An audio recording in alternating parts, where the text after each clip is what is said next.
everybody. Casey here, and welcome to Weekend Eats.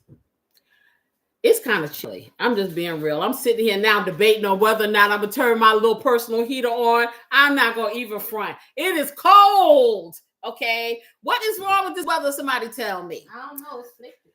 Anyhow, we're going to have a wonderful lineup today. So I was thinking, with the Easter holiday coming at the end of the month, why do you always have to have an Easter dinner? There's a lot of people who don't eat pork. So I said, self, what should I do about that one?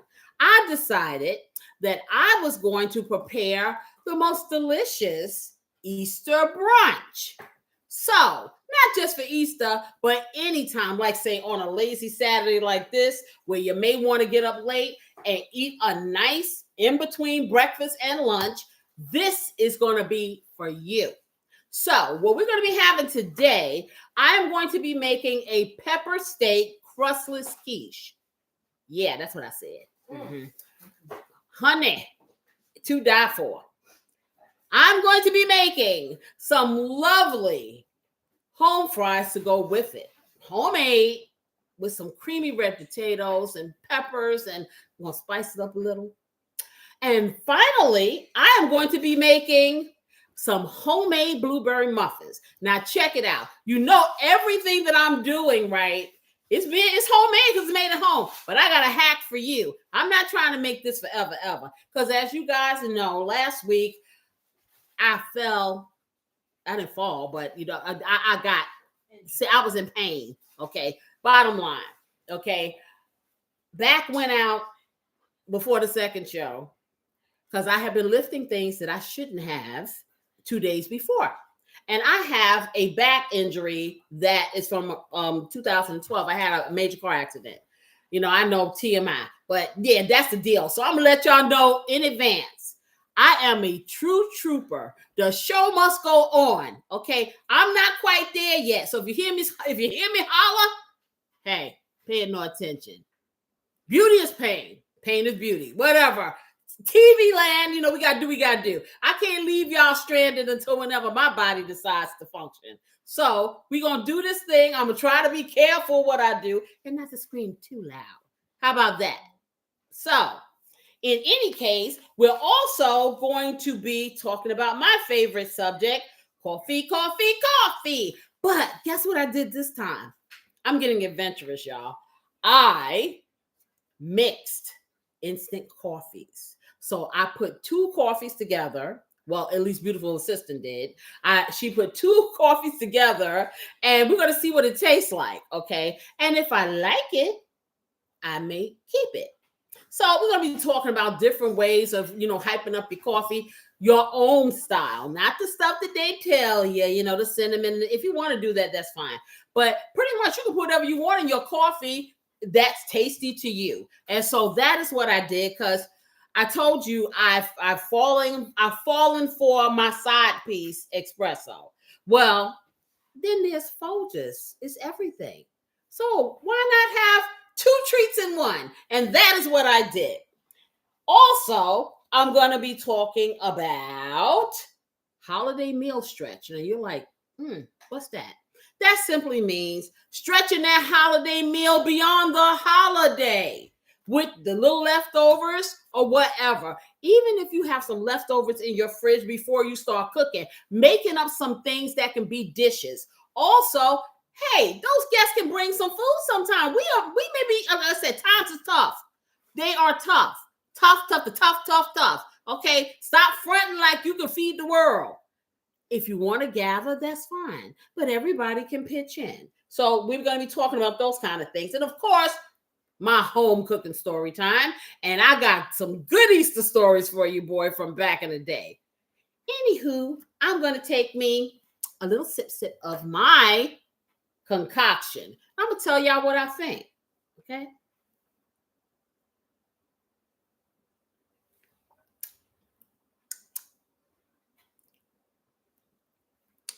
Let me try that again.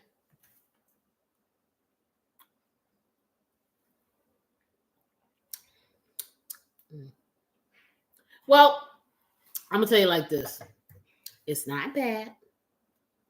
It will take adjusting. And the reason why is you have a little bit, and for me, I don't like my coffee bitter, which is why I don't like frou-frou coffee out in the street, because that particular company has very bitter coffee unless you put all the sugar and stuff in it. And I don't want to do all of that. But it's just a little tinge of a little bitter, but it's not egregious. I like it. And then it smooths off. So you can definitely taste the two distinct coffees that are in there. I suggest you try it, even if you are brewing your coffee. That's another thing. Hey, mix your coffees like that. You may want to mix something robust with something a little bit milder, something, with different flavors or whatever. So I say, yeah. Also, what has been suggested, I was looking online, they were talking about, blowing up your coffee. And like I said, the cinnamon, the nutmeg, I've never really had that in my coffee before. They say put a splash of vanilla or some maple syrup. Maple syrup coffee? I don't know about that for me. Cocoa powder. I can do the chocolatey tasting coffee. That probably tastes good. Okay. They say, I remember this. My mother used to use carnation milk in her coffee back in the long time ago. She drank milk in her coffee. And I remember her putting carnation milk in the coffee. And they're saying here that this condensed milk, it makes it creamier. And if you want to do like a froth thing, not with that, but just with regular milk, they say take the milk, put it in a jar with hot water and milk. Hot water and milk. That's what they said. I thought that would curdle. Okay. And shake it up real fast and it'll get frothy and you pour it on top of your cup. Okay. See, I'm very simplistic. That's just way too much for me. Then they're talking about a scoop of protein powder. This is supposed to be a dessert. A scoop of protein powder, caramel sauce, or even peanut butter powder for high energy and a flavor twist. What do you guys think about peanut butter flavored coffee? Hit me up in the chat. I really like to know your opinion on that because peanut butter flavored coffee? I don't know about all that. That's something to think about. I'm not doing it. But anyway, I challenge you guys to do a blend. Even if it's tea. You can blend teas, Open up your tea bags. Put some in that one. Put some in that one. Close it back up and stick it in. Okay. They even have these little things because my husband, he bought this thing. It looks like a half moon. It has a little face on it, but you put the loose tea in it and it's silver and you dip it into your cup and you can use, loose tea. Have I ever used it? No. Will I ever use it? No. Does he probably not even remember that he bought it? Yes. Anyway, but it was cute. I didn't know what it was at first, but it was cute. So, anywho, I am waiting for a beautiful assistant to reappear because, like I said, I'm going to try to limit a lot of walking because I got another show to do. And I got so much more to show you. And I'm going to make that arroz con pollo because, honey, when I tell you that was some good eating, that was some good eating. I'm not eating. Oh yeah, see, I got them over there. Man, let me tell you something. This is what you call a dedicated chef. I was in pain. I was determined that food was going to get cooked because I had prepared it. I was so upset because I couldn't be with you guys. I still cooked. I just had to roll back and forth on a chair and do it. But I cooked it. Yes, I did. And I said to myself, self, you will not miss this Saturday. So I went to my doctor and I said, listen, you got to give me something. But see, the thing about it is then I stood up all night long last night and didn't stretch my leg. So here I am. What can I tell you? So beautiful assistant is here. She's going to really be assisting me today a lot. So say hello. Look at that face. You know what I mean? More than just going back and forth. That's what I'm saying. Okay. I may even have her do the speaking. How about that? Hey. Okay. I can do a little something. He says, I like peanut butter, but in coffee, sounds sacrilegious. Nah. What? Nah. That's Okay, something that hold they're on saying now. here. Okay. So I like peanut butter, man. I And like flavors. In she it. likes peanut butter and really. It's like drinking a Reese cup. That is Hold on. disgusting. Wait. Has anyone ever had? I think it's like the International Delight flavored. Not peanut butter. It's like the Reese cup flavor. No. Oh, knock it. No, and no.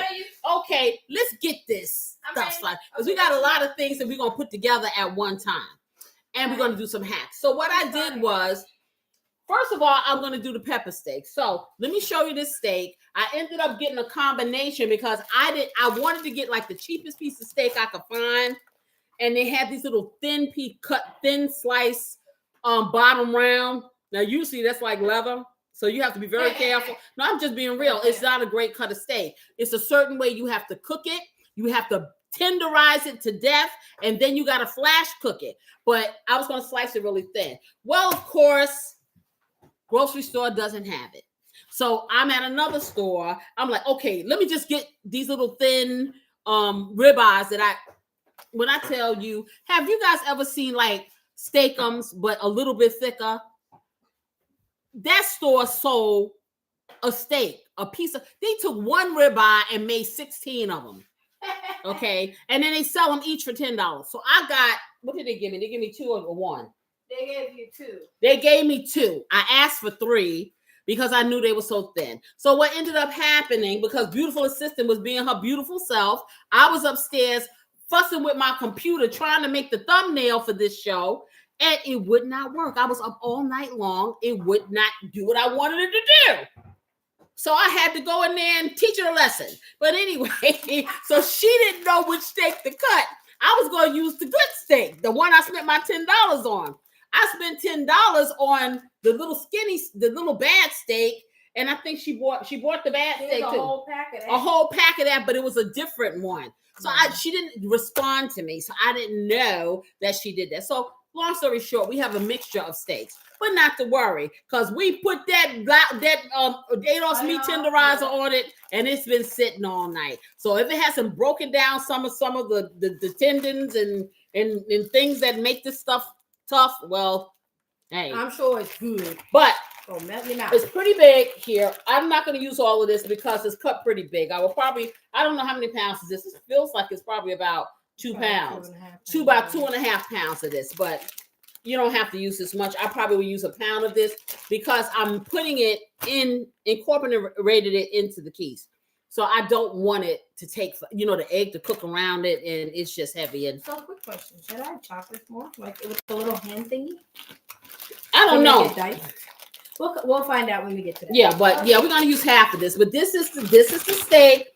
And the whole purpose of the exercise is you don't have to spend a whole lot of money. You can get a couple of little pieces of steak and cut it up, because that's not the only star of the show.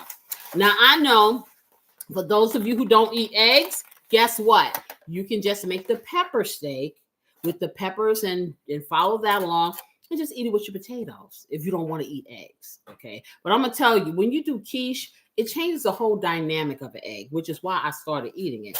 I do crustless quiche because it's keto. I like it better. I don't have to fight through the crust of something, because I don't want to have to fight through the crust. I want to eat other stuff. So that's just me. But you can make yours with a crust if you want to. Very simple. Get yourself a pie crust out of the store and pour your mixture in there, and you can do you if you want. I don't want to do that. So I have eggs. And what I'm going to do, I'm going to cross-reference. I'm going to use eggs in everything that I'm making today except for the home fries, because I'll be using the eggs in the blueberry muffins too. So I'm going to use eggs for that. I have onion powder, not going in the blueberry muffins. I have cayenne. This will be going in my pepper steak as well as my home fries. It really is delicious. I have garlic powder, and I'll be using minced garlic also. So a combination of the two. I have some green onion, about a cup of green onion cut up here. That's going in. A little bit of low salt, Lowry seasoning salt. I'm debating. I'll see if I'll use that, because I may not, because like I said, it's been sitting in the 8-ounce meat tenderizer, and that is salt-based. Black pepper. You know I got my Sazon. No salt. Then I have my Trinity of whoever these, whatever it is green. I'm okay. It's parsley, it's cilantro, and basil. Okay, love these flavors. You gotta get some, and then you'll see why I use it a lot. Because even though they are the same 3 herbs, when you use it in different things, it has a different dynamic. Trust and believe. Okay, I'm gonna do a little bit of liquid smoke because I wanted to kind of have that smoky outdoor flavor. You don't have to. And then I got some smoked paprika that will go on both my meat and some on my potatoes. So yeah, I did black pepper. Oh, and of course, you know, guys, I'm doing Casey's blessing, but I'm not showing you that because the bottle is going through a gentrification. Okay, so we're making new labels. So you know I'm going to use it. I can't. Listen. I just can't quit her. I just can't. I gotta. All right. We're also going to be using some heavy whipping cream. I'm toggling between my precious avocado oil because it can stand high heat, or olive oil, which can't. So we'll see what happens. I'll probably use the avocado oil, but I'm like being real stingy with this. This stuff is expensive, you know. So for the potatoes, I have, how many potatoes did you cut up? I cut up a bag and a half of the steamable. Yeah, but I mean, how many? Like about? Okay, probably about 10. Okay, so she had 10 small red potatoes. We had in the fridge, you know, the steamable ones that come in the bag. So we had those sitting there for a while. So we decided to do something with it. Dice them up nicely. Beautiful. Always use red potatoes. I know people use Idaho, but Idaho potatoes and Yukon potatoes, they are, well, Yukon are a little bit more creamy and less dry, but Idaho potatoes are really dry. They are, which I prefer using this. Okay, so of course, you know, I have some red onion here. I have my portobello mushroom because I just love that. We have red pepper and green pepper, and that's it, right? Mm-hmm. Cut up here. So she has it really finely cut up because I'm trying to release the flavor. And I am telling you, when she did this, you could smell it all over the house. You know, not a bad smell, but it just released the flavor. I recommend that you do it like this if you really want to highly flavor it. If you just want texture, do this and then cut you some bigger ones if you just want texture. Okay, and this is for the steak, and it's also going to be for the home fries, the bell pepper onions mixture. And of course, I have a pint of fresh blueberries that will be going in our blueberry muffin. And I got something else. I'm waiting for the rest of it to come, but if it doesn't, it will turn into, you're still going to get that wonderful mocktail for brunch. We are doing a mock type mimosa. Okay, so we ready. Okay, so let me get over here and we'll see if I don't scream. So y'all plug up your ears. It may be coming. Let me see. Let me get fortified with some coffee. How about that? Okay, so I think I'm going to start with the steak, and I'm going to season the steak up. And you know I'm going to season it up in the bag. That saves me time. That saves me effort. That saves me a dish. So that's what I'm going to do. So I'm going to get my seasonings, and I'm going to do my little massage that I do. I'm going to be very careful so I don't hurt my little self in front of millions of people. Look at me, millions, thousands, 2 or 3, whatever. Okay, let me get over here, y'all. Let me pull this over here. And I'm going to pull up to the bumper, baby. Yeah. All right, let me get this. Open this up. Oh, but let me take my rings off because I almost forgot. Let me get those off. And I'm going to open this up like that. And I think I'm going to take some of this out. I don't think I want to, you know, I may cook all of this meat, you know, and then we can have the meat for something else, you know, because I can freeze it. You know, might as well. I'm going to just cook all of it. So, but remember, you don't have to do this much unless you're making a big amount. So the first thing I'm going to do is put my Casey's Blessing in. You can use whatever all-purpose seasoning you want or whatever seasonings you want to use. Okay, so I'm going to get that in there. Get that all in there nicely. Okay. And then I'm going to get him some pepper. I'm trying to stand back so I get sneeze. so I'm not sneezing all over the place. Then I'm going to take, and it's doing it to me anyway, I'm going to get some onion powder, y'all, and put it in. And so pretty much it's like a half a teaspoon of each thing with the exception of the Casey's Blessing, which I go ham because I can. Okay, but you don't want to over season, you know, if you, especially like I said, don't put salt products if you've done the meat tenderizer, and I suggest you do if you get a cheaper cut of meat, because if you don't, you won't be happy. You'll be like I was the other day when I made those beef, beautiful sister made beef ribs, right? Boy. And we did. It needed to be marinated longer than that. Oh, they were so tasty. They were like tasty tires. Tasty. They weren't even rubber bands. They were Tires. tasty tires. Okay.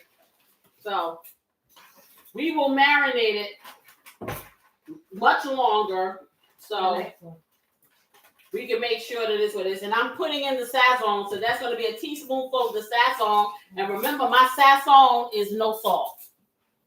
Okay, I'm going to put in 3 drops of my liquid smoke just to give it the smokiness. Okay, just like that. Ooh, Boba the Love said good morning. I don't know if you already said that. Good morning, Bobo the Love. How are you? How was your week? Okay, and I'm going to do, and I'm not going to do the Lowry's in this because even though it's less sodium, I know this stuff is sitting overnight, so I'm not going to do that. I'm going to take this smoky paprika and open it up here and put some in there. So about another teaspoonful of the smoky paprika. And then I'm going to get my minced garlic. And I'm going to get 3 shots of the minced garlic, y'all. 1, 2, 3. There you go. All right. So I think that's everything. They said I still have a job. That's definitely a positive. Oh, sure. all day long, every day. That's what I'm trying to say. You better tell somebody. Okay. So I'm now going to take my herbs and I'm going to do, y'all know about the pinch. I ain't even got to tell y'all. A pinch between your forefinger and your thumb of each of these. Cilantro, parsley, and basil. So that's a pinch for you, a cookie or 2. I've been watching Bugs Bunny, y'all. Leave me alone. Okay, so another pinch. This is the cilantro. Get that in there. And then I'm going to do my lovely basil and get that in there. Okay, just like that. All right, and to finish it off, let me put this back over here because I got a lot of different things that I'm cooking, so I got to keep things really organized this time. Okay, I got that. So now just give me that Splenda so I can put a little of just 1 squirt, and you don't have to, or you can put a little bit of brown sugar in it. I don't want to take myself out of ketosis, so yeah, I'm doing this. But you can get a little, and and Splenda has a brown sugar mix. So I'm just doing 1 squirt. And put that over there. So now I'm going to take it and we're going to do our little massage because our steak loves to be pampered. So we're going to take it over here and you know how we do. We just going to take it in the bag. And we ain't shaking nothing. We are massaging the tendons. This meat has worked hard, okay?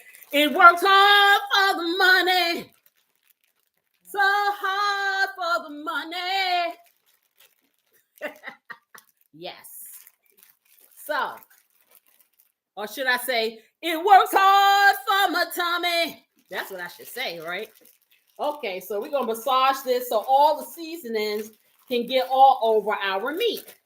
We do this like this so we keep from having to make a mess on our counter or seasoning, and we can get full seasoning on everything. It's a beautiful thing, y'all. It's a beautiful thing.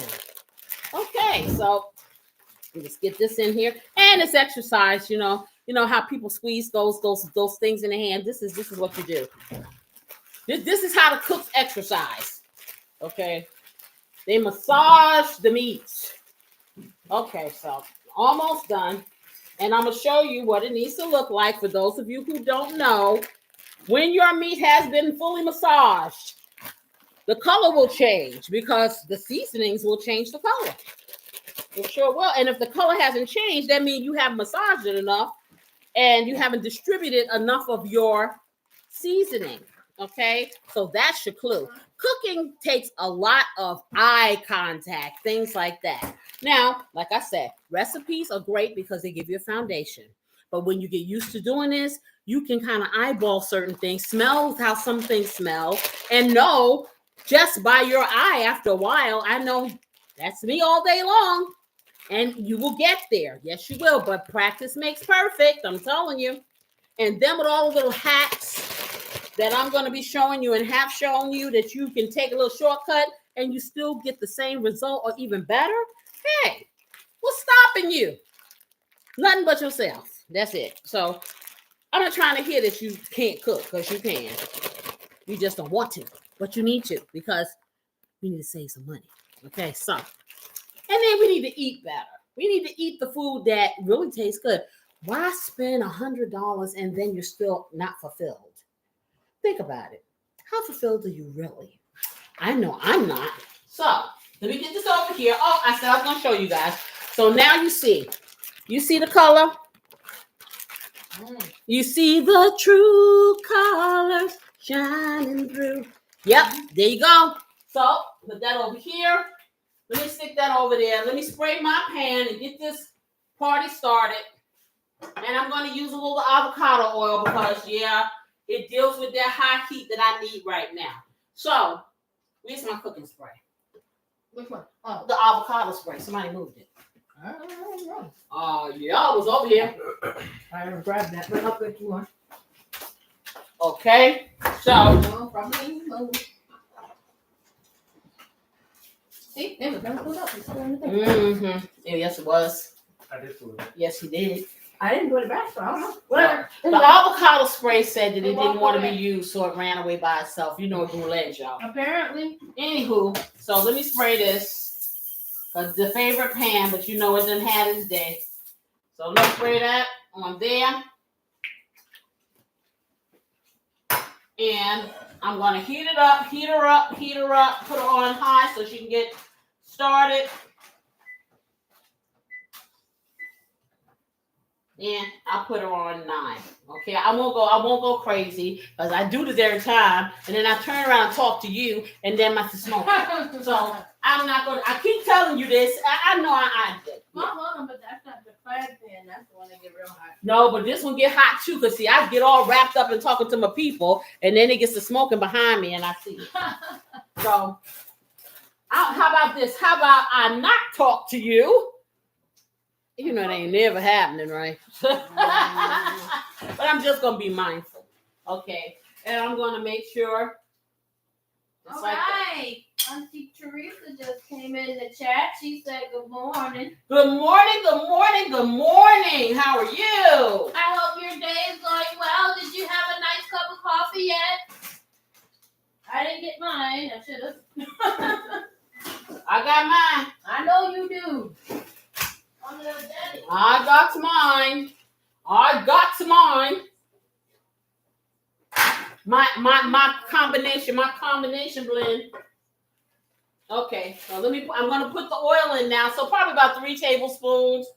Add 4 for this because it's a lot of meat. So I'm just putting this in so it can heat up on top of this cooking spray. If I get the top off. Okay, so I'm just coating the pan. Just like that. Okay.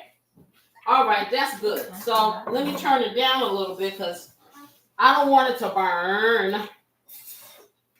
Woo! Okay, so she said she's just coming back from fishing with the grandkids. Okay, it must be hot down there, huh? Woo! That, and she said she had her coffee 4:30 this morning to get her day started. I know that's right. Okay, so now you're gonna have me. The best part of waking up is Folgers in my cup. Okay. All right, free commercial. You're welcome. Yes. There you go. It should be almost ready in a minute. Then I'm gonna take it, put it in here. I'm gonna get my vegetables so they can be ready because it's all gonna be a nice little party. That's what it's gonna be. So come on, y'all. Almost. So, Maybe you need to turn up a bit. no, it's fine. It's ready. It's ready. See, this is the trusty pot here. Okay, so yeah, it's ready. Watch. So I'm gonna take this off and open this up and pour it in. Okay, come on. See, y'all hear it? Y'all hear that sizzle? Mhm. Tell me I don't know what I'm looking at. Okay, I can see if it's ready. Okay, come on out the bag, y'all. Ooh, that smells nice. I got one little piece that's stuck in the corner, right? That says, I don't want to go. No! Okay, but you're going anyway. How about that? Okay, so now, let me get this meat separated because there's a lot of it. So it can brown. And I am going to hit it with some more season on this side because I want to make sure that it has enough. No salt products because, like I said, we did the thing with the Ados meat tenderizer. And like I said, I do suggest you do that if you don't want to just have wonderful leather. That'd be your best bet. Okay. Let me get this. This will continue to cook. Let me get some more seasoning. And let me take this wonderful thing out so I don't have to get anything on my counter. And I can put this into this. See? Convenient. These are the kinds of outside appliances. See, back in the day, or just yesterday, as a matter of fact, I use a paper towel. But anyway, I went back in the day. I use what's convenient at the time. So let me throw this away. Got that in there. Let me go over here and get me some more seasonings. I'm going to get some more Casey's Blessing. That's what I'm going to do. Stick that on here because this needs to be really, really seasoned. This is going to be the highlight of this quiche. So, I mean, the whole quiche is going to be a highlight because, you know, hey, I'm all about layering flavors. And when you layer those flavors, it matters. I don't care what anybody tells you. You got to lay it. If it ain't got flavor, you might as well not bother. And I'm just being real. And that is the truth. So I'm just kind of stirring this around. Normally it wouldn't be this difficult because you wouldn't have this much meat. So I am going to turn it up too because I don't want the temperature to go down because this meat you wanted to cook quickly. This is not meat you want to kind of sit around because it's going to cook some more when it gets in the oven. Just enough to cook the eggs. Okay, so I'm going to do a little bit more garlic. So I'm going to do 1, 2, 3 small little scoops of the garlic. And that fire is going up there. Yeah, it is. Ooh, a couple of these pieces look real nice and charred. I love it. Charred, y'all, not burnt. There's a difference. Don't get it twisted. Burnt tastes just like that, burnt. And we are not trying to burn it. We are just trying to brown it. We are trying to sear it. Hence is why I didn't do a whole lot of oil. I'm just trying to sear it. So let me just get that in here. I'm going to keep stirring and try not to move it off the eye. That would probably be helpful, right, to keep the heat in a equilibrium, you know, instead of moving it all around. I should have used my wok. I just thought about that, y'all. I should have used my wok. I haven't used it in about a week or so. So, you know what? Next time. Now you know for next time. huh? So now you know for next time. Yep. Ooh, you know what? I have an idea for what we can do with some of that steak. Yep. Stir fry. Well, that's it. But also, I had made this. Well, I guess it was kind of a stir I can't fry. hear you. Yeah, I had made. Remember the other day we had some steak left over. I had made some it was rice and onions that I fried together with a little bit of an egg in it. Oh, I didn't know what you made. Because I didn't get any. It's like steak Oh, fried well, rice. I couldn't give it to you because you were eating good. Oh, okay. Sorry. But yeah, it was like a steak fried rice. And that was very, very Okay. good. Well, like I said, I'm all about being creative. Don't throw nothing away. Leave no leftover unate. How about that? All right, let me wipe my stove off because it's a mess. And this is browning nicely. So when it gets lightly browned, I'm going to stir it again. And then I'm going to put my vegetables over in there. Because I want to sit it off to the side while I make the rest of my mixture for my quiche. And then I'll just incorporate the amount of the steak that I want in it. And then we'll get it in the oven. And I'll start on my home fries. All right, it looks like Auntie Teresa's gonna have to step out. She's having some issues with her circuit breaker. Okay. And she said, "Have a great day. Talk to you soon. Bye." Okay. Bye-bye. Ooh, that smells good. Jesus. Okay, so, all right. So, yeah, a little rare there. I don't want it that rare. I want it not all the way well done, but, because like I said, it's going to cook it up. Right? Yeah. All right, so, let me get that over here. Just like that. And let me get my vegetables. The vegetables are going to be the peppers and the onions. Yes, the peppers and the onions. And I'm not using all of it because I'm going to use some of this tonight for my what? Arroz con pollo. So I'm going to use about a cup of this in here because it's all just chopped up. Okay, so I got that going in there. This is going to give it a lot of flavor. Same thing with the onion. And I just happen to have a red onion already open, so I didn't use it. I didn't use it this color for any particular reason. It just was available. It's an onion, and you know it is what it is. So let me get that in there. Yes, that's making a lovely, lovely symphony. And I'm going to, I don't know what's going on here with these mushrooms. Put a little bit of the mushrooms in there. Just like that. There you go. All right, so I think I'm gonna put all of them in there. I am. Yes, I am. Most of them anyway.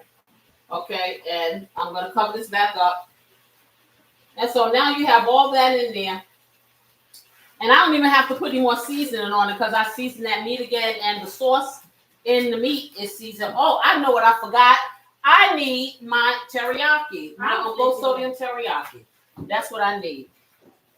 I want to put a little bit of low sodium teriyaki in this because it gives it a nice flavor. You can do that or you can do Worcestershire sauce, but you know that has a salt content. And like I said, I'm trying to stay away from the salt because I had it with the meat tenderizer on it for the vast majority of the night. So I'm going to put 3 capfuls of low sodium Kikkoman teriyaki sauce.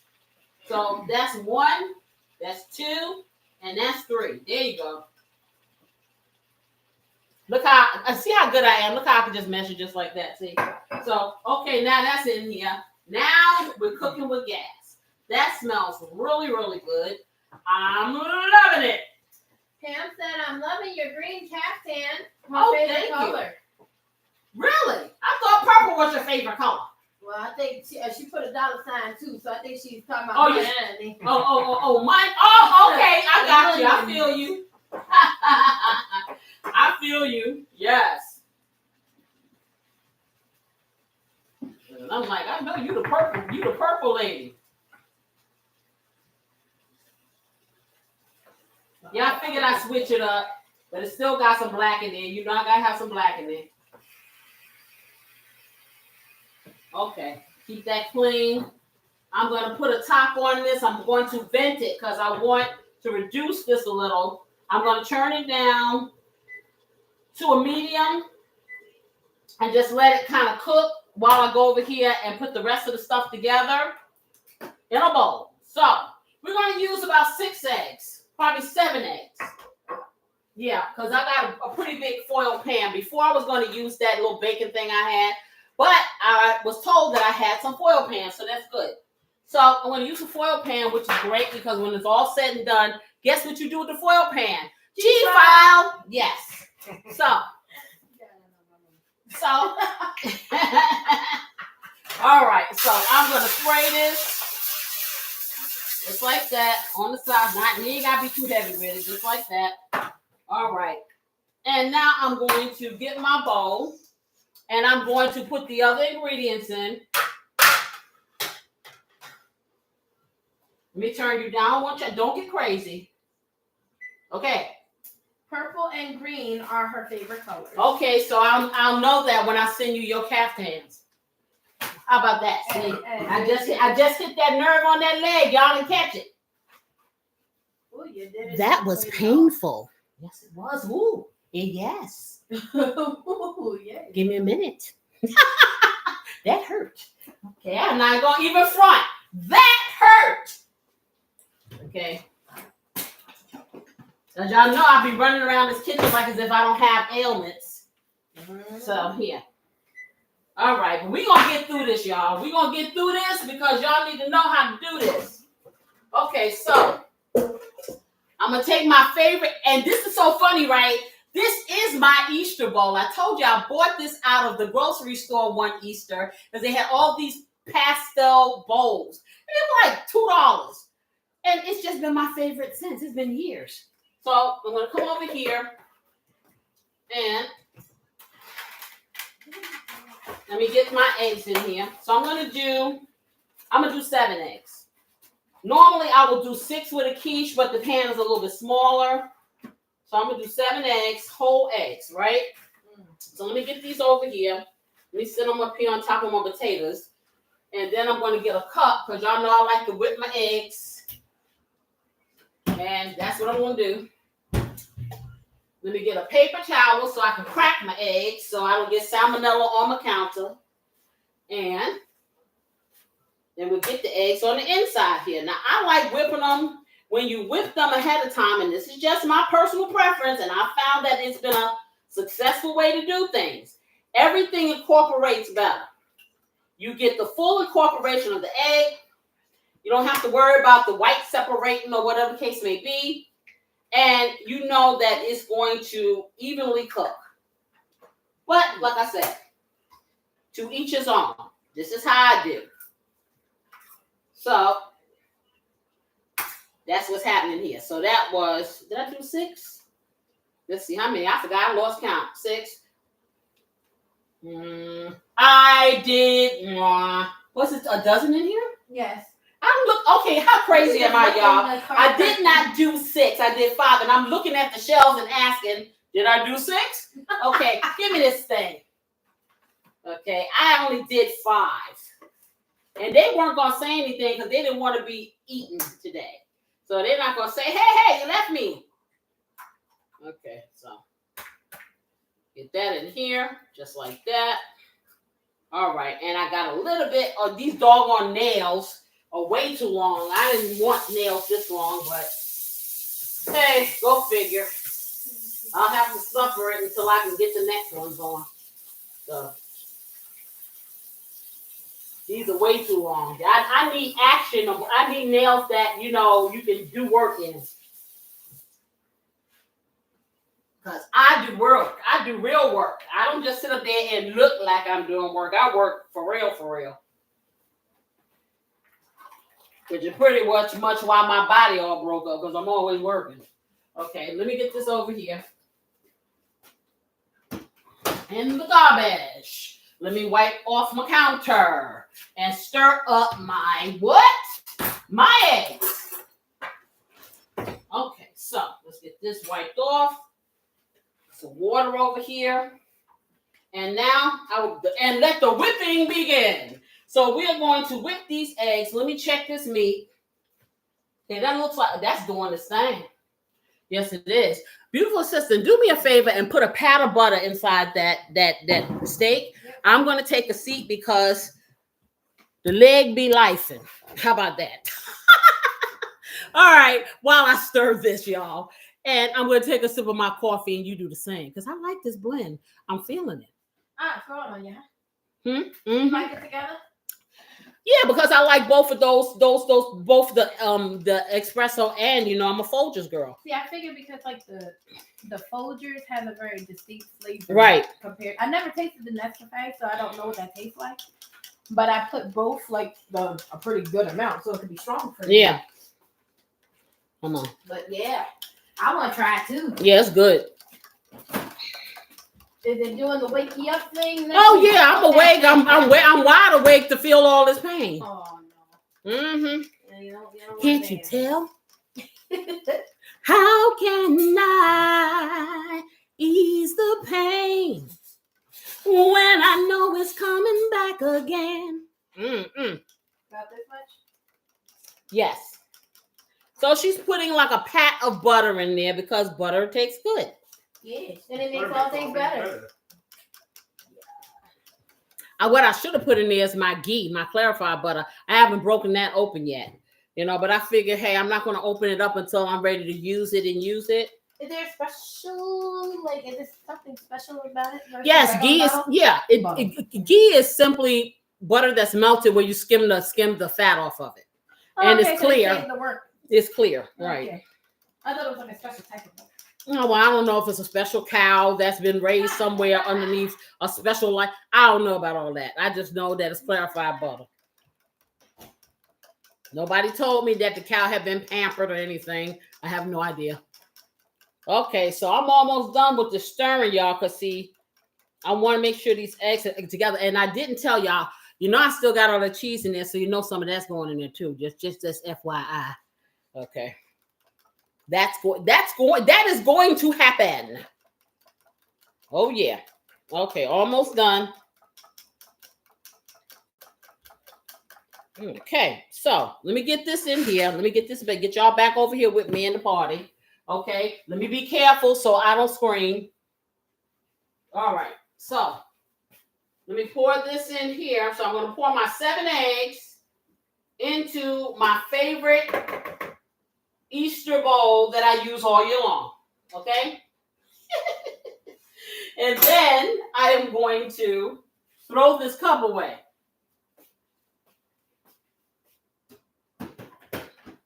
All right, so the next step for this exercise is this. It ain't hard. Then you want to season your egg mixture. So you know what I'm going to do. I'm going to hit it with my blessings. You hit it with what you like, okay? And I'm going to put all of my seasonings that I put in the steak. So I'm going to do some onion powder, even though I'm putting real onions in, just a little, about a 1/4 teaspoon of onion powder. I'm going to hit it with some real garlic. I was going to do a little powder, but I'm loving this minced garlic. So I did about 3 drops of that. I'm taking this cup of green onion that was cut up, and I'm putting it in there too. Okay? And I'm going to put that all up in there because we just going to do it up. We put it all in there. And then I'm going to get my Sazon.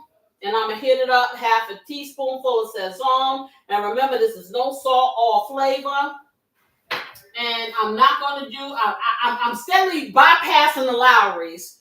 I may do like a little bit in the egg, but I'm going to taste that meat first. I'm putting some pepper in here, black pepper, 1/2 teaspoonful of that. And then I'm going to hit it up with my cayenne pepper, just like this. There you go, just like that. That's it. That's all. That's everything. Okay? Not even, it's an 1/8 because I don't want it to be too hot. Okay? I am going to, what am I going to do now? Okay, I'm going to move this out of my way, and I'm going to get my herbs. So the cilantro, the parsley, and the basil. Pinches of each. Now, at this point, you can put, if you want to put some spinach in here, you can do that. Want to put some broccoli in here, you can do that. If you want to put a tomato in here, you can do whatever you want. Cheese, whatever. Since I cooked my vegetables over there, I don't have to put them in here because it's all going to be going in there anyway. But you can make different types of quiches. I like to make quiche with, and I'll make like bacon, and I'll put the bacon in. I'll get like slab bacon, and I will put different cheeses in, usually pepper jack cheese and the cream and stuff, and put some chopped up spinach in it. That's really good. It's really good. So, okay, let's see what's going on with this thing. Okay. Because I need to reduce this down. Okay. I'm going to cook this and reduce. I think what I'm going to do, so I'll do it a little faster because I need to get off the stove. Because I remembered I'm making muffins too, so I got to use the stove for both things. So let me put this over here and turn this up a little. It's up, it's like down too low. I need to reduce some of this juice in it. So let me put it on at 8. I took the top off, and then I want to reduce it. And I want it to sit over here for a second. And because I don't want to curdle my egg, you know. So not gonna let it sit too long, but I don't want to curdle my egg. I'm gonna get that over here. And when I finish with that, then I'll make my home fries. Won't take that long. The biggest part of the home fry thing is cutting the potatoes. Really, that's how long it takes. So I got the eggs in here, y'all. I don't know. I'm thinking I'm gonna have to put some more eggs in here. I think I need more eggs because this pan is pretty big. So I did 7. Let me just go for the 10. I'm gonna go 10 eggs. I'm gonna, really. And I'm just going to mix these up. And I threw them a cup away, and that was the last one. So now I got to get a real pan and do it. All right. So let me get 3 more eggs because this pan is pretty deep. I do not want my quiche to be flat, because what happens is when you cook a quiche or you cook any egg thing like this, it'll kind of rise almost like a souffle, but then it'll get flat on you. It'll get flat on you if you don't have enough eggs. So I'm going to do that.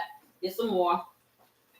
And I'll put it in this bowl, which is really designed for you to stir up eggs. Do that again.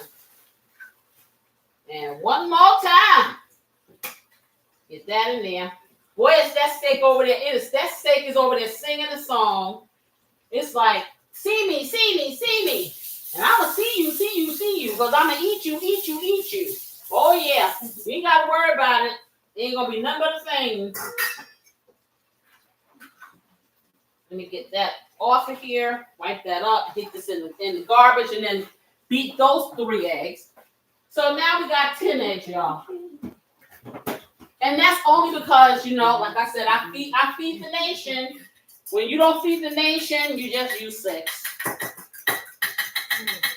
Now, see, I like this little bowl, especially when I'm just making like just eggs for me or just for me and my, for 2 or something like that. Because the way the bowl is made, it makes it so easy for you to take a fork and do this and look like you're a professional, like you know what you're doing. That's what you do. When you're cooking in front of folks and they think you don't know what you're doing, you pull out this bowl like this.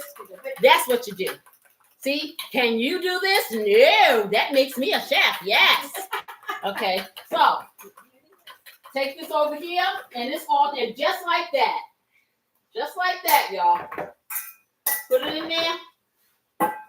Rinse that out.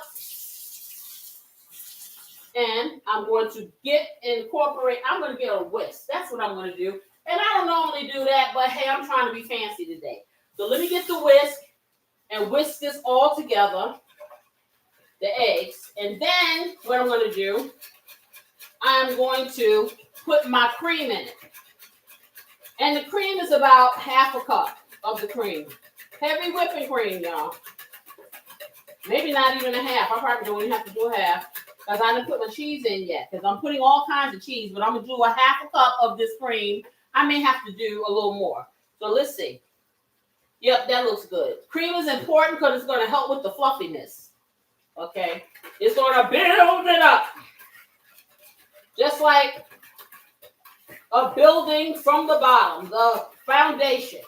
Okay, so my steak is doing its thing because you see the smoke, right? So I wanted to reduce, and it's doing just what I wanted to do, and that is wonderful. So in a minute, what I'm going to do when it gets to the point of where I want it to be reduced, I'm going to have beautiful sister come over here and taste it and tell me if it needs a little bit more salt, because I don't think it does. I think it's going to be fine. Okay. Let me turn the oven on. Let me quick preheat my oven to 400. Okay, start that. Yeah. Okay. Let it do its thing. Get in there. Make those home fries. Whip up the whip. Show y'all how to do the whip up for the hack for the blueberry muffins. They'll go in after that. They ain't gonna take that long, so yeah. Let me do that. But let me get my cheeses. So at this point, you have a choice. You can leave it like this and don't add cheese if you don't want to. I'm not doing that because I got so much cheese in here I can feed forever. So I got to get rid of some of this stuff. So I'm not going to even do what I normally do, would be just pepper jack. I'm putting everything after fine. Okay, in here. So I have some of that fancy stuff left from last week. I got some mild cheddar. What else do I have? I'm not going to put the red hot in there. I think it's going to be hot enough. What else do I have here? Oh, I got some more of that goat cheese. I'm going to put that in there too. I got some more mild cheddar. I have some Velveeta. Woo, I'm taking on, I'm everything in the kitchen. I'm putting the kitchen sink in here. Every cheese known to everybody. Okay, you see all these cheeses I got to get rid of them. I don't want them to go bad. And I don't want to have to keep putting everything in the freezer. So, yeah, we're going to do, and see, this is what you do when you got junk in your refrigerator and you don't want to throw it out. Make a quiche. That's how you do it. Okay, let's see what this is doing. See, it's reducing. That liquid is now thickening like a gravy. Did I put any flour in it? No. I put a nice pat of butter in here, and then you turn it up, and you start letting it reduce, and it starts thickening. And this right here, if you want to put it on some rice, if you want to put it on some noodles, if you want to have it with some mashed potatoes, whatever starch, mac and cheese, whatever, or just, like I said, me, I'll just put it on the plate and just eat it. So if you have some left over, that's okay. So I'm going to take the rest of this goat cheese, which is probably about a quarter cup, because otherwise it's just going to go to waste. So I'm going to put that in here, but like I said, you do whatever cheese that you got or you like or you want, okay? And you just get the cheese in here. That's why I like quiches, because it's like a hodgepodge of things. You just put whatever you want in there. So I got the rest of this mild cheddar cheese. I'm going to get that in there. And with the cheese, it's about how much you want. If you like a lot of cheese, put it in there. If you don't, put less. Okay, but I'm going to put everything in here because this stuff has got to go. It got to go. Got to go. That's what I'm going to do. So I put that in there. All this Swiss cheese and Gruyere cheese that I had last week, I'm going to put some of my quesadilla cheese in here because I just like it. I'm going to put a handful of that in there, not a lot. Okay, what else I got? The last cheese I have here is some Velveeta. And I'll put that in there. And this should taste right nice, y'all. And I'm just putting it all in there. And now I have rid my refrigerator of several bags of heaviness. I need to put a little bit more of Velveeta in here because it wasn't that much in the bag. So I put about a half a cup of Velveeta in here altogether. And like I said, you can do you as far as the cheese is concerned. I'm serious. It's not a real measurement. It's like whatever you want. If you heavy or you a heavy cheese eater, you like a lot of cheese, you can do that when you have a quiche. So I'm going to throw the rest of these bags away. So now I have reduced the refrigerator drawer down to 3 cheeses, which is great. Just like that. So let me get this off of my counter. Wipe it off. Go over here and check this meat. Here, beautiful sister, come over here and check the meat, see if it tastes okay. All right. And here, dry this off. You can use this fork here. All right. And what I'm going to do, guys, and that's my oven telling me it's ready for the food to go in. So I'm going to mix this up. And I'm not putting any extra vegetables in it because I just want it to be everything about this pepper steak. Okay, so, but like I said, once you get the cheese in there, then the consistency of your, is it good? Yeah. No salt. Perfect. It's not over salted. Nope. See, that's what I tell y'all. If you use the meat tenderizer, you don't need to salt it up. It doesn't have enough flavor in it. It's delicious. Okay, so what I did, I took all that cheese, y'all, and this is what it looks like when you stir it up. You know, so now it's ready, and I'm hoping, because like I said, this pan pretty big.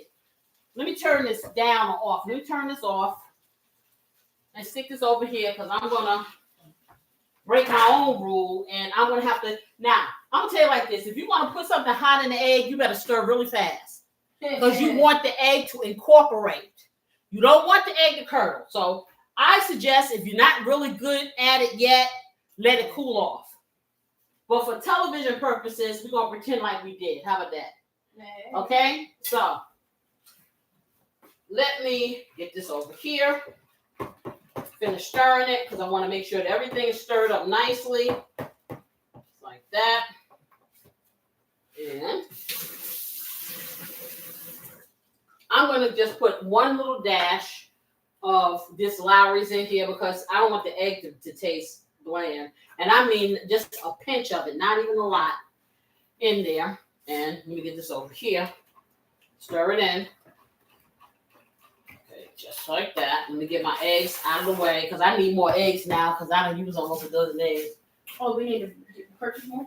No, well that too, but I need more eggs out here on the counter, you know, for the muffins. Yeah. For the muffins.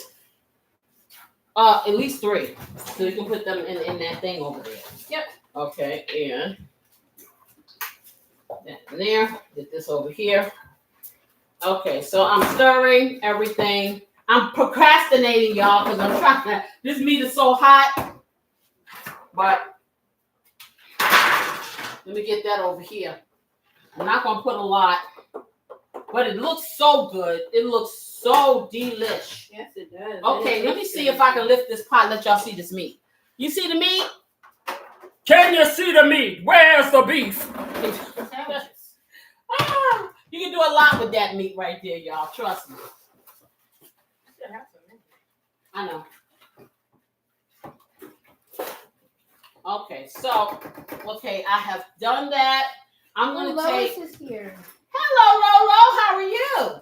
Let me see what she said. I need my tongs. Where are my tongs? They could be in that cup on the counter. Okay, so I need my tongs. I didn't say my thongs. I said my tongs. Oh, yeah. I said the tongs. Woo, see, it did it again. See, this leg just want to show its tail on TV, and I'm not letting it happen. It's not happening. It needs to know. Okay, so I'm going to take some of this meat. I'm going to do it really quick because it's hot as all get out. But boy, oh boy, you can do some stuff with this. This is some good eating right here. And like I said, it's not all going in here, so you know it's going for another meal. Mm-hmm. Okay, so let me get this and try to be strategic because, whoo, it's hot. Okay, I'm going to take just a scoop of this meat, just like that. Put it over here. I want the gravy in there because the gravy's going to help flavor. Take another scoop of that meat because I want it to be meaty and delicious. Okay, this is a... Lois said, I'll rewatch whatever I've missed. Reminder, April 15th, IRS tax deadline is Tuesday. Casey just said, put as much cheese as you want. I'm going to blame you when I see my doctor. No, you're not, because you're going to use goat cheese. How about that? How about that? You using goat cheese. You got me around here buying avocado oil. You want to use some goat cheese, Miss Lolo. Okay, that's how that works. Okay, so I don't be trying to blame me on that. Tell your doctor, I told her to use goat cheese. Use the good. Okay, so yeah, I'm gonna put one more little scoop in there, even though this is a lot of meat. And we're gonna be going, where's the beef? But it's gonna be delicious. Okay, so we get that all up in here. Because we still want to know we got a little bit of egg in here, y'all. Okay, so, and see, it didn't curdle because I magic. No, because I did it really quick. That's why. Okay, so, and all that cheese helped protect it. So we're going to pour it inside here. Okay, let's get it all in. Our little egg mixture and our yummy steak. That lovely, lovely gravy. And I'm going to get my favorite bowl over here so I can get it washed so I can use it for the next thing. Okay, so, because I just like this bowl. I got all kinds of little mixing bowls, but this is my fave. And they don't sell it anymore. I haven't seen any more of them over the years. So, I just try to take care of it so it can take care of me. How about that? All right, so let me turn that. Get over here. Let me get my meat out of here. And actually, beautiful assistant, if you could get the meat in a container, I need the skillet. Okay. Okay, let me spread. So what I'm going to do now, I got my beef and my cheese and all of my egg mixture in here. And I didn't fill it all the way because you know it got to rise. And then it's going to rise and it's going to fall, y'all.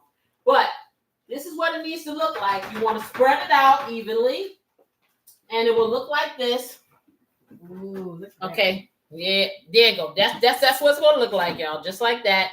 Loose. So we're going to take it and we're going to cover it with some foil and cook it. And I'm going to cook it probably for about 35 minutes, 40 minutes tops until it's not jiggly. Then I'm going to take the cover off so it can brown. Then you let it sit there for a minute and it's ready. Because you're just waiting now for the egg to cook. All right, so let me just get that on here. Okay. And I like the fact I got that extra wiggle room for it to rise and not get all messed up here. You can wash these too. Some over here. I need that bowl also so I can get the other stuff together. I'm gonna put my trusty piece of foil inside my stove so I can catch anything in case it spills. Sure. Okay, there you go. All right, let me get a pot holder, y'all. Just a second. Are you still using this? No, not for now. Okay. Oh yes, I am. I feel. Yeah, I'm using it in my muffins. Okay. But this not. No, not that. Well, home fries. Okay. Yeah, home fries. Just leave everything out there. Okay. I was just trying to move it. Okay, so I got it in here, right? Put it in here. We're gonna put it on the timer, and we're gonna proceed cooking the rest of our stuff. So I'm gonna do 40 minutes. I don't think it's gonna take that long for this to rise, but we'll see. Okay, that's on. So now we move on to the next step. Let me clean this up because we don't want to cook on a dirty stove, or a dirty counter, or dirty anything because that'll give me stress and I don't need no stress right now. Okay, so let me find my spray so I can clean my stove off.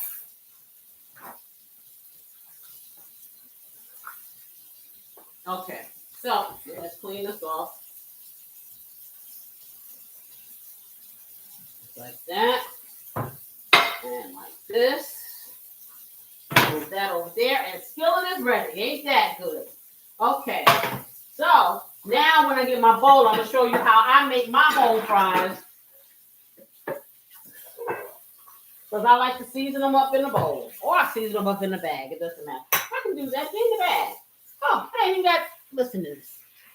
I'm not going to do that. I'm going to save some. I'm going to sit over here. My beautiful assistant finishes. She can pass me my seasonings because I got to rest the leg, y'all.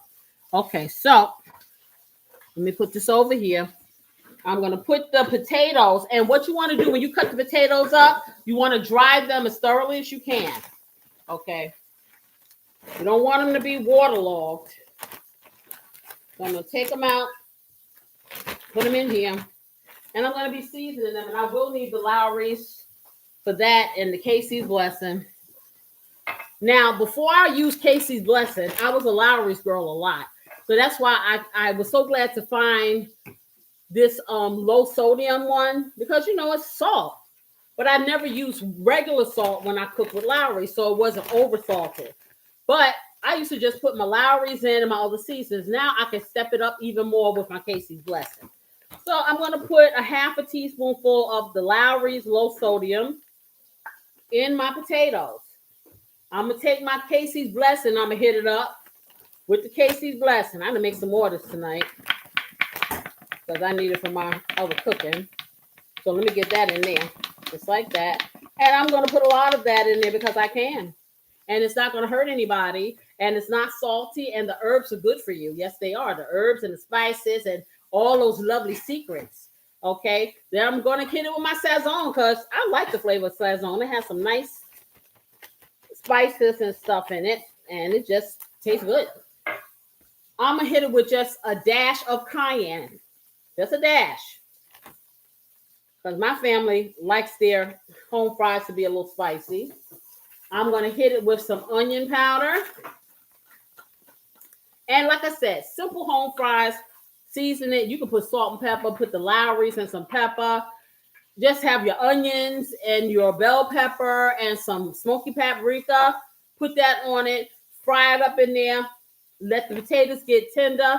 And you got simple home fries. It's not complicated. Of course, you know, I always got to take it to another level. So that's what I'm doing. And this is delicious. But we have to have it step up to the standards of the quiche that we're making. Okay, so yeah. So I'm going to put a little bit of pepper in here. About a half a teaspoonful of pepper. And what else I'm going to do? I'm going to use garlic powder this time instead of the real garlic. I may put a little in once I get in the skillet, but for now I'm going to use the garlic powder. Okay, put a little bit of garlic powder in there, about a half a teaspoon of that. Then I'm going to hit it with some of my little pinches here because it tastes good. And like I said, this is your kitchen. You do what you want. You do what you know your taste buds like. There are no rules for this stuff. Okay? You can be making a recipe that somebody already has. You know how it becomes yours is when you add the things that you like. And that's a fact. Very few people, professional cooks, are not really reinventing the wheel. They're putting their spin on a lot of stuff. Now, you do have people that create, you know, original recipes. But for the most part, when you go to school to be a chef, you are learning standard cooking and standard cooking methods, okay, that have been around forever and ever. Okay, so yeah. And everybody just puts their own spin on it. So you can do the same thing. Let me get and I want to put a good amount of paprika on here because that is going to give your potatoes a nice color. So they're not just looking pale. Okay, so I'm going to put that, and that's going to give it a nice smoky flavor. So I did that.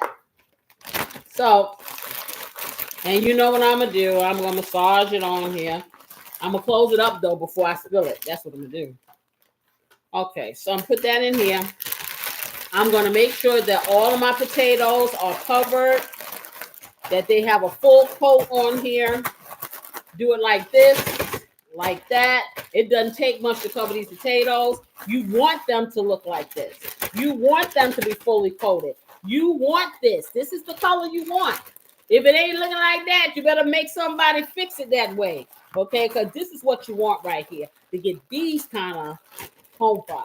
What I do need, I know what I need.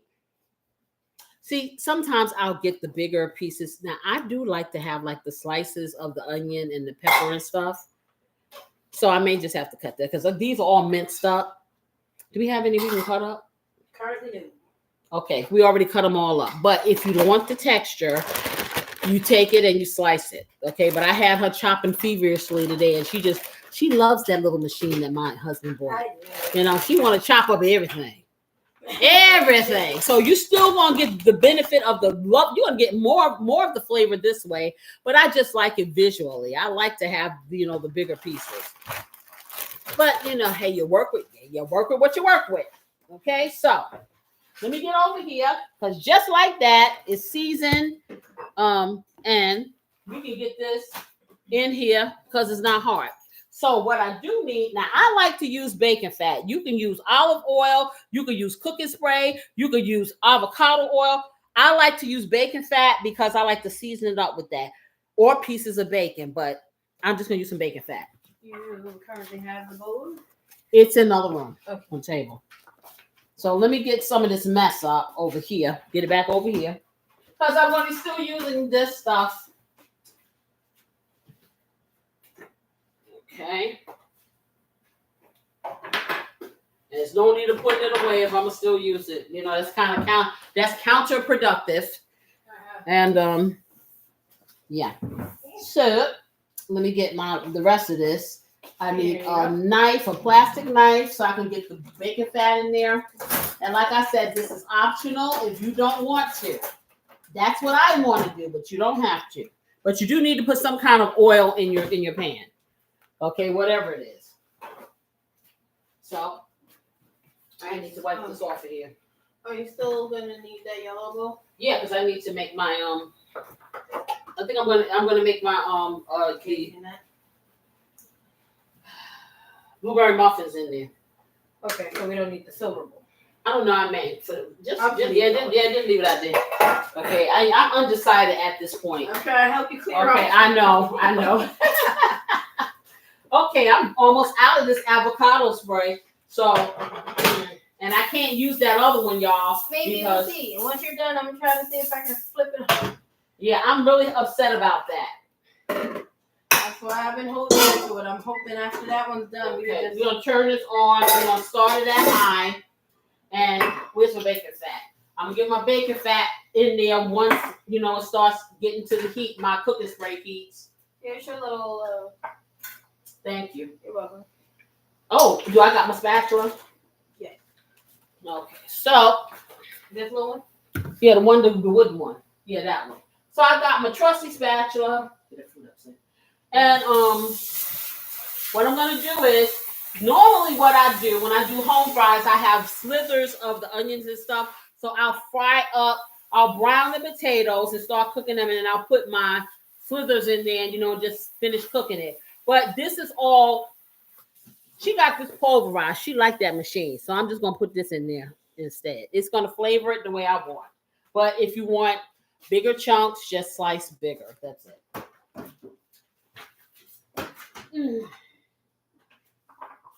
Okay. Ooh, okay. I got you. See? Told y'all I'll be talking to y'all too much. This is working. Okay. So I find this avocado spray does not allow for too much heat too long. And that's a fact. So let me get my bacon grease in here. I'm going to move it off the eye just a little bit and get my bacon grease in there. And so I put about a tablespoonful of bacon grease in there. And a half. Just like that. Okay. Get that back on there. And you can go there. Okay. Let it melt. Because I want to coat my pan. And you want to do that with whatever oil you choose. Okay. Believe it or not, I haven't had bacon in a while. They had bacon. That's why I have bacon grease. I haven't had anything. Boy, this meat is humming. It's like if you put any weight on this meat, you're going to scream. I am telling y'all. I am treading so lightly here. Because I refuse When I say I refuse to surrender to the dying of the light, I refuse. Ain't happening. Okay, sure. Just waiting. Let me get it in here. All right, I think I can do my potatoes, y'all. And it's so seasoned. They are so seasoned. And they have the herbs and stuff. And I just splattered grease on my dress. I'm not happy.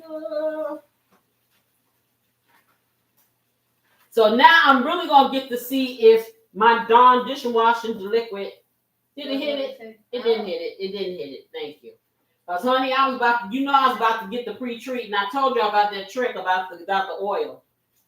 Okay.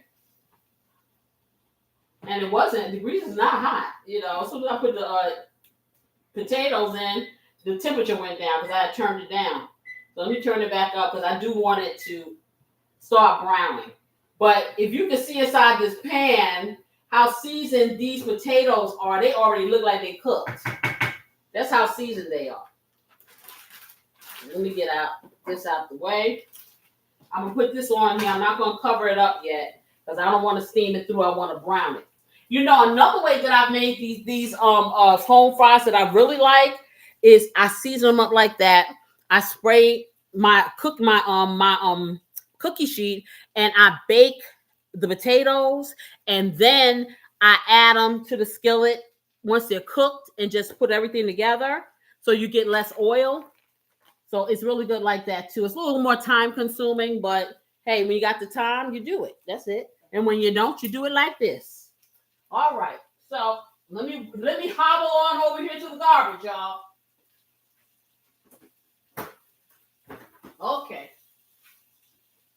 Now it's starting to sizzle. It's starting to sizzle and pop.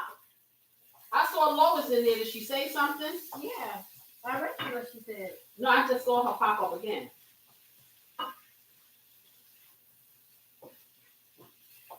That smells good. I found that. She said, I found that to be true about avocado oil and heat. What about olive oil? Wait a minute. Did Casey just say she refused to go to the guiding light? No. I said I refuse to surrender to the dying of the light. That's what I said. Because I'm still in pain, Lois. My knee is killing me right now. It's trying to jump out of socket. But I refuse to not do these shows today. Okay. So I'm letting y'all know if I scream, it's because my knee hurt. That's why I wasn't here last week. And it decided it wanted to do the same thing again. Now, mind you, I was on the mend. So that lets me know there are forces beyond my control trying to keep me from being great. And I'm not going to let it happen. How about that? So that's what I was saying. And she said she's going to make this meal for Easter. She's going to do half meat and then half meatless. Yes, and you can do this meat. You can make a meatless, crustless quiche. You sure can. You sure can. Because I'm thinking, usually, like I said, we do eat pork in at my house. But I'm thinking maybe I'm going to do some lamb chops. That'd be awesome. Because you can do that too. Lamb chops, pork chops, beef tenderloin, pork tenderloin, roast the chicken. Even turkey if you want to, if you can find one. So you can do whatever you like. See, people get stuck in these traditions and think that that's all they can do. But you can break the cycle and have what you want. I think she just said something else. No. I saw something pop up. Lamb chops, yes. Okay.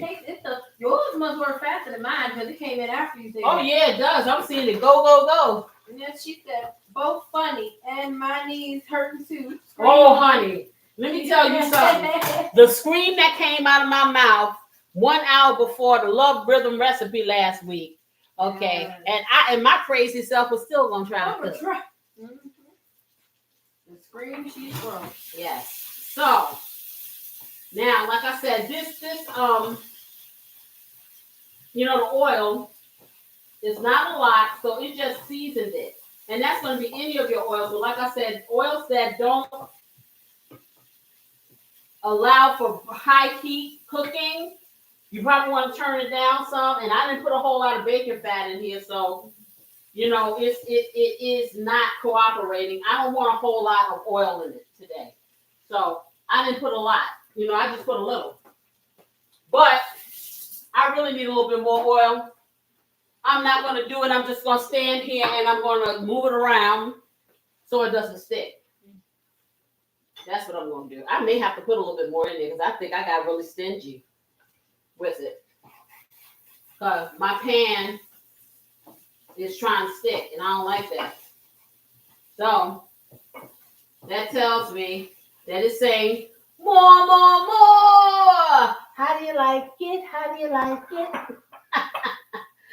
Oh, I kill me. Somebody gotta laugh at my jokes. Hey, They're funny. I'm gonna put a little bit more of my bacon fat in here, and if you have to add more, you do that. Okay.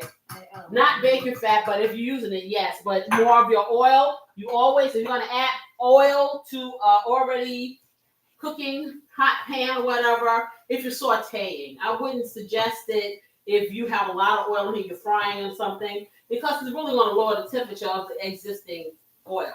But if it's sticking a little and you're sauteing, make a well in the middle of your pan, put the oil there, the butter, and let it melt, and then start stirring it around really quickly. Now, see, just like that, it loosened up everything, stopped sticking because I didn't have enough oil in it. It was like, hey, who you think you fooling? You know you want this pig over in here, so yeah.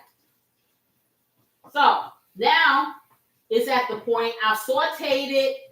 It's nice and brown. It's not done yet. So I want to flatten my potatoes out completely flat in the pan. I'm going to, at this point, I will put my shredded vegetables in, you know, the big pieces if I had it, but I'm going to put the little pieces in here because beautiful assistant was having a good time. So yes, I'm going to put those in. I'm going to put those in here, y'all. That's what I'm going to do.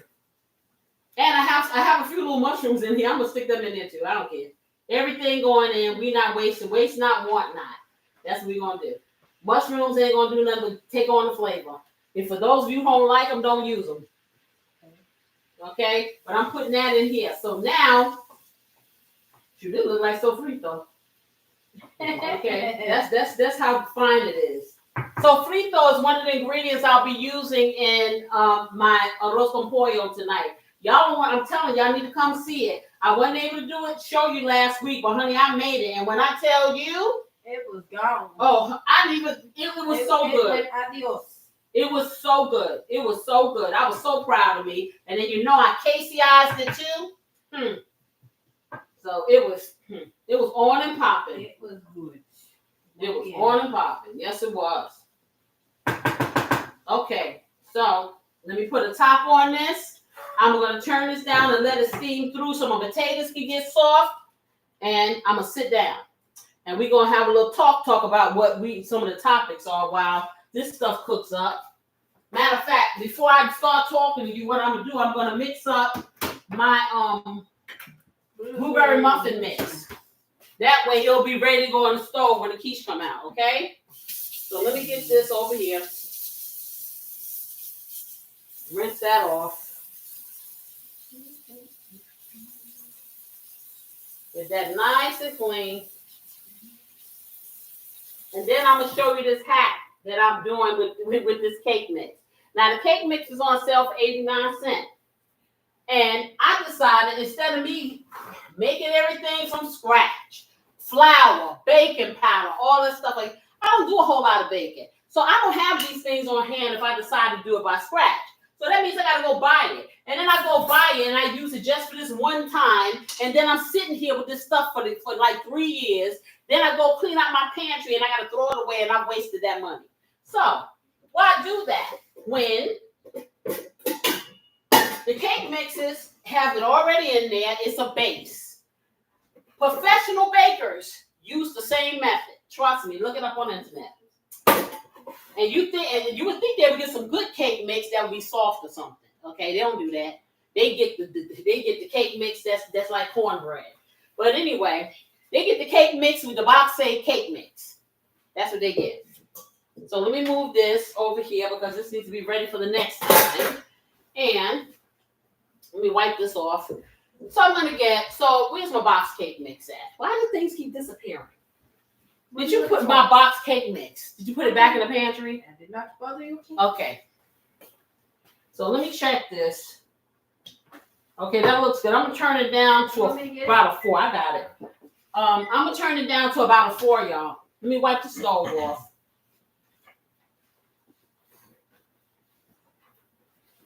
Okay. And put this screen over here out the way. Okay. And keep this over here because I'm gonna need this spatula. I don't know what I'm gonna do when these little tools like this decide to say sayonara for the last time. Cause see what I usually do, guys, is if I buy something that I like a utensil or something, especially if it's inexpensive, I'll buy more than one of them because I know eventually I'm gonna wear it out. And every time I like something, what ends up happening is they don't have it anymore. You know, so that's a thing. So I always try to buy more than one. Sometimes I can, sometimes I can't. If it's really expensive, then it ain't got it like that.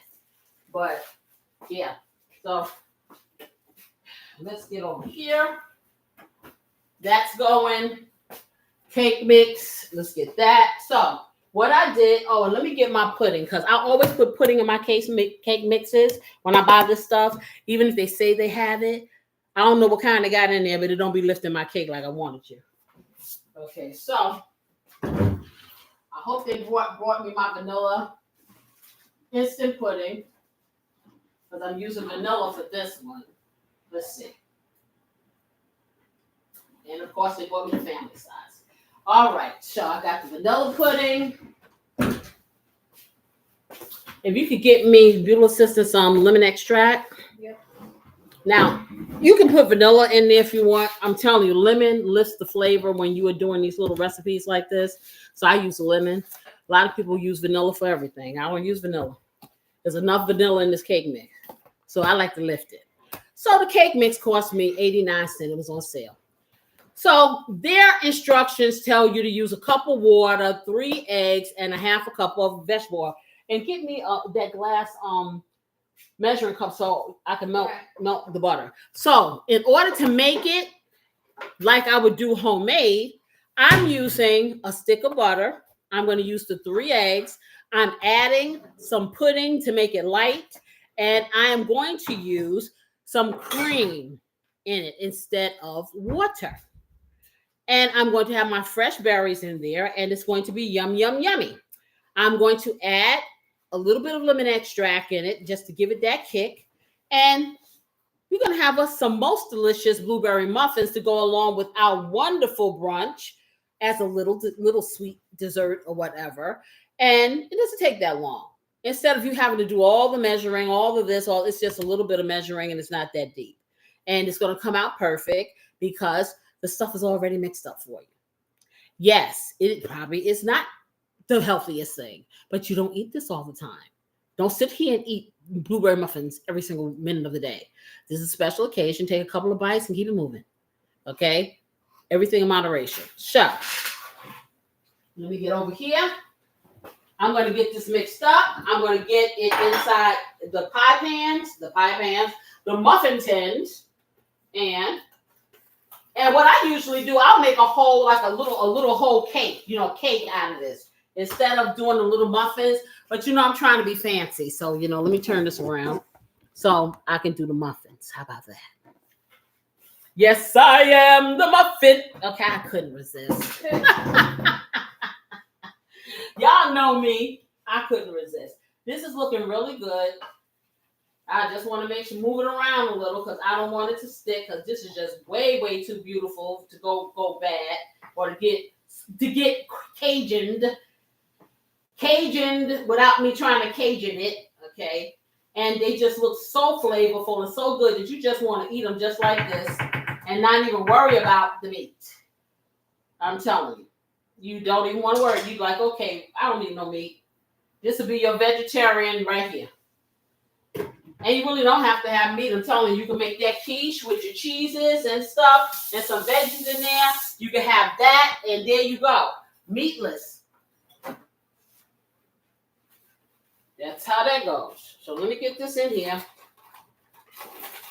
What I like to do when I do these, any kind of cake mix or anything, you know, it has lumps. So I try to get all the lumps out before I put it in anything else, incorporate anything else in it. And I do the same thing with the pudding, and then I stir them together, almost sift them together, you know, by stirring them with my fork. You make sure that all the lumps out. Okay, where are my scissors? There they are not. They weren't. Okay, they went hiding. They're hiding amongst the rest of these things. Okay, here they are.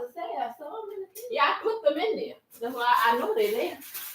Okay, let me get that. Put it over here. Cut the top of that. And put it in.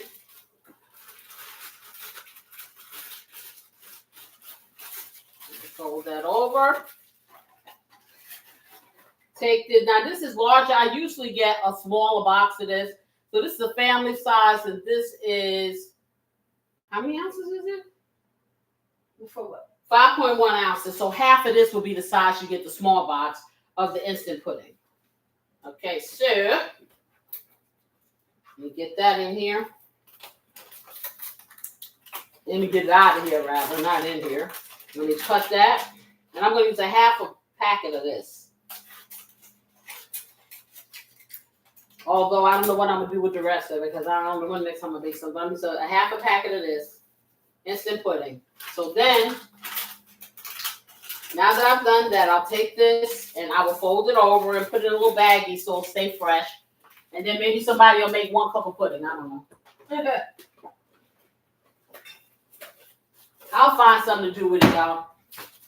Trust me. If I got to make myself an easy bake oven cake and put it in there, how about that? Yo, oh my goodness, I saw something online the other day that was like easy bake oven adjacent. I don't know what the heck it's called, like mini bakies or something. I'm like, oh, y'all done updated the old school. You know, I don't. No one here. You're like, oh no. No, because you were. I'm trying. She refuses to use the microphones. I was looking for it. Okay, she refuses to use my microphones, and no one can hear her little voice. They are talking there, right there in her neck, in her little voice box. No one knows what she's saying. You hear, right?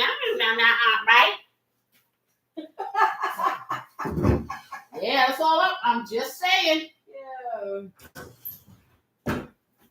No one hears you. I was just going on about how I saw something similar to an easy bake oven online yesterday, and it wasn't an easy bake oven. It was kind of adjacent. It was like called like mini bakies or something. It was so cute. It just brought back some nostalgia, but clearly it's not the same, but it's close enough. Close enough. Okay. Interesting. Yeah, I might have to go find it now. I was like, oh, they still make these? Okay, I'm taking my butter, y'all. I'm going to put the stick in here, and I'm going to melt it in my microwave. And stick the whole thing in there just like that. Let me wash my hand because I got some butter on here. Okay? And like I said, this is easy peasy. This is not hard at all. It really is not. I'm all about getting the results without having to put in all that work. And anything that you cook in your house is homemade. Let it not get it twisted. You need to know. You didn't make it outside, did you? You made it at home. Okay. You bought it. It's yours. Okay? So I say, can we say home? You say made. Home? Homemade. Exactly. And that's your story, and you sticking to it. Facts. See, this is the day of the millennial. What is the Gen Zer? The Xer, and the YZ, whatever they are. And y'all ain't got no time for nothing. Y'all want to read, y'all don't do nothing. Y'all just want it there. But you do want to cook a good meal. And I'm here to help you get there without all fuss. So let me put this in here. And I'll put it in here probably about 45 minutes, see what it does. Seconds rather, not minutes, I'm sorry. And just let it melt. While I go over here, let me close the top because these potatoes are almost done. So, like I said, I take a fork or something, or I'll do a whisk. And I will blend it together. Now, normally I get my hand mixer. I ain't feeling doing all that today, so I'm going to go old school on you. And I put this all together just like that. And I'm stirring up the dry ingredients. And I'm going to get all the bumps out of here. And I'm going to try to mix this with my whisk. Because I don't feel like pulling all that stuff out, y'all, and I have to put it back. I really am. Now, if I see that it's going to be too lumpy, then, yeah, I probably will take it out. Okay, let's see what we got because the butter is calling me. Ooh. So 45 seconds, it does it, y'all. It does it. There you go. See, there you go. 45 seconds. So I'm going to put this in first because I got to put my eggs in and I don't want the eggs to curdle. So I'm going to put this in. Just right there in that mix. Just like that. And then I'm going to take just 2 capfuls of my lemon extract. So just right there in the cap. 1, 2. Now, at this point, you can put sugar in it if you want. A little bit. It's already sugary, okay, because, you know, it's box cake mix. But I'll put a little bit of Splenda in there just to offset the lemon a little so it can give it a little equalizer. You don't. So I'm going to put 1, 2, 3, 4 squirts of the Splenda in, and you can put a teaspoonful to a tablespoonful of sugar if you want to use real sugar or whatever the sweetener is of your choice. Let me get my eggs. I'm going to use the 3 that they suggest. Because remember, I'm using cream instead of water. So that's going to make it a little bit thicker. And she will probably, little sister's going to put them in the muffin tins, spray them, but she probably will have to spoon it in, I'm sure. No problem. Okay, because the cream is not going to allow it to be watery, to be runny. So let me get these eggs in here. 3 eggs, y'all, just like it says on the back of the box. Okay, and 1 more. Okay, got that over there. Got to get me another fork because the other fork, the fork is here. So I don't have to do that. And it just has cake mix on it, so it's not cross-contaminated. I put my eggs inside the same little measuring cup that the butter was in because that's not going to hurt nobody either. It's all in the same place. Right, get that all nice and incorporated. You see how simple this is? Just like that. Put it in there. Now, I'm going to get my measuring cup because I want to measure the exact cup of cream. Okay.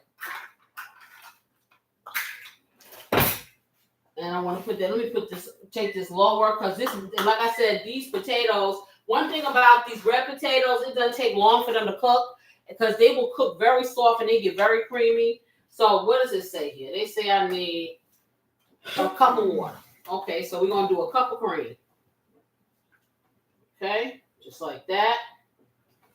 Nope, there you go, all the way. See, I do know how to measure. I sure do. And it's important to measure when you cook baked goods. So especially when you're doing things from scratch, because if you put too much baking powder or baking soda or whatever, you're going to have a whole different dynamic. You know, so I'm trying to mix this up, y'all, with this fork. It probably will not be successful, and I'll end up having to get the mixer, hand mixer, because cream is thick, so it's not like milk or water. You know, so to get it all incorporated, you see, you know what I'm saying? It's how it's jumping out at me. Okay, I am not doing it. Okay, I'm not. You can jump out all you want. I'm not getting it. I am going to do it my way. And my way is not to bend down here in this cabinet and do it. So you can jump out at me all you want. Okay, so let's see. This, like I said, this stuff is thick. Ooh. I may have to put a little bit of more cream in there. Maybe a little milk. I say cream will make it thicker. Loosen it up. Yeah, maybe a little bit more milk. But see how the cream is going to make a difference in the consistency of this cake mix and the blueberry muffin. Yeah. Oh, I'm not doing too darn bad, y'all. Let me hint. And when they didn't have hand mixers, they had the hand. Okay, that's all I'm saying. They had the hand, y'all. And so I'm going back to the hand. I am going to put a little bit more cream in here because it will loosen it up enough for me to stir it. And I'm going to get my whisk. I was trying to avoid the whisk because, you know, the food gets caught up on the whisk. And then you don't want to waste it. But, hey. The fork is really, if I had a bigger fork, I would sure do it. Okay. So let me get this in here and see what I can do with this whisk and a little bit more cream. So I'm gonna put some more, another quarter cup of cream, maybe half a cup of cream in here, and just so I can get it all incorporated, just like that. Yeah, this is thick. It's gonna be like a cookie. No, it's gonna be perfect because, like I said, when you spoon it into those muffin tins. Yeah. Okay. Be good. It's gonna be just like we want it, and everything's nice and incorporated. You see how thick this is? Y'all see how thick that is? Yeah.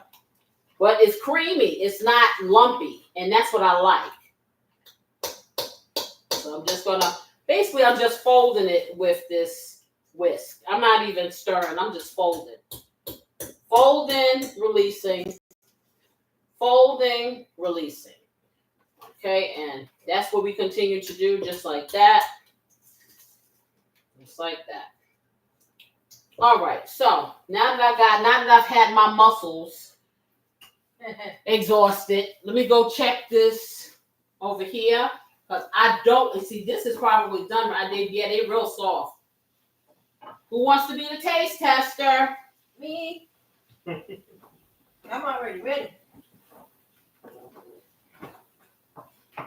Mm-hmm. Yeah, they nice and soft. They come apart. Nice and golden. You can let them see the color. Okay, turn that off. Want me to take the pot or? No. You let them see it on your fork. All right, guys. This is what we got. Ooh, not that close. Okay. Isn't that nice? Look at that. It's so hot. I'm gonna move them off the eye, guys, so they can stop cooking because I don't want them to get any softer. That's good. Not too salty. Nice texture. It's not too soft. It still has a little bit of a bite to it. That's perfect. Okay, so that it passes the home fry test. Mm-hmm. Okay, so let me get over here. Throw a couple of these blueberries in here because I got 18, 17 seconds on this quiche. Let's see if that's for real. Okay, so let me take some of the blueberries and put them in here. And that's another reason why you might want to put sugar in it because these blueberries may not be sweet. I can't guarantee that. So I'm putting about 2 cups of blueberries in here because I want a lot. See, and there's my oven right there. So we're going to check and see right now if the quiche is ready for me to brown it. Because if it is, then we got to get these muffins in right away. Okay, so then you got to roll over. You ready? I got to stir it in. I'm going to put a little bit of simple syrup in there because I know these things don't taste sweet. Oh, you take the one? I can tell they're too tough. I mean, they're too firm. Not tough, but they're too firm. They're kind of firm, y'all. And, you know, getting fruit around here, that sweet is hit and miss. So you sweeten it yourself. But I'm going to put some simple syrup in there. Not sugar. I'm going to use my Splenda simple syrup. And let's see what we got. Ooh. Ooh. Okay, let me get this. Oh, heck, this thing is ready, y'all. Let me put this in here and let it brown just a teeny, not even a lot. Y'all look at that. You see that? Okay, so how easy was that?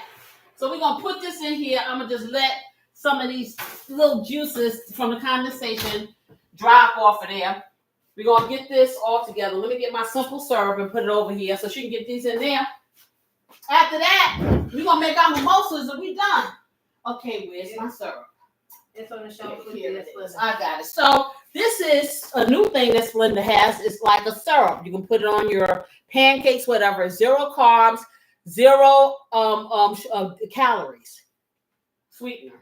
So I'm going to use a little of that because see what I would normally do, I would just put it, take my fruit and kind of put the syrup on, let's in the refrigerator so we kind of get a little juice to it.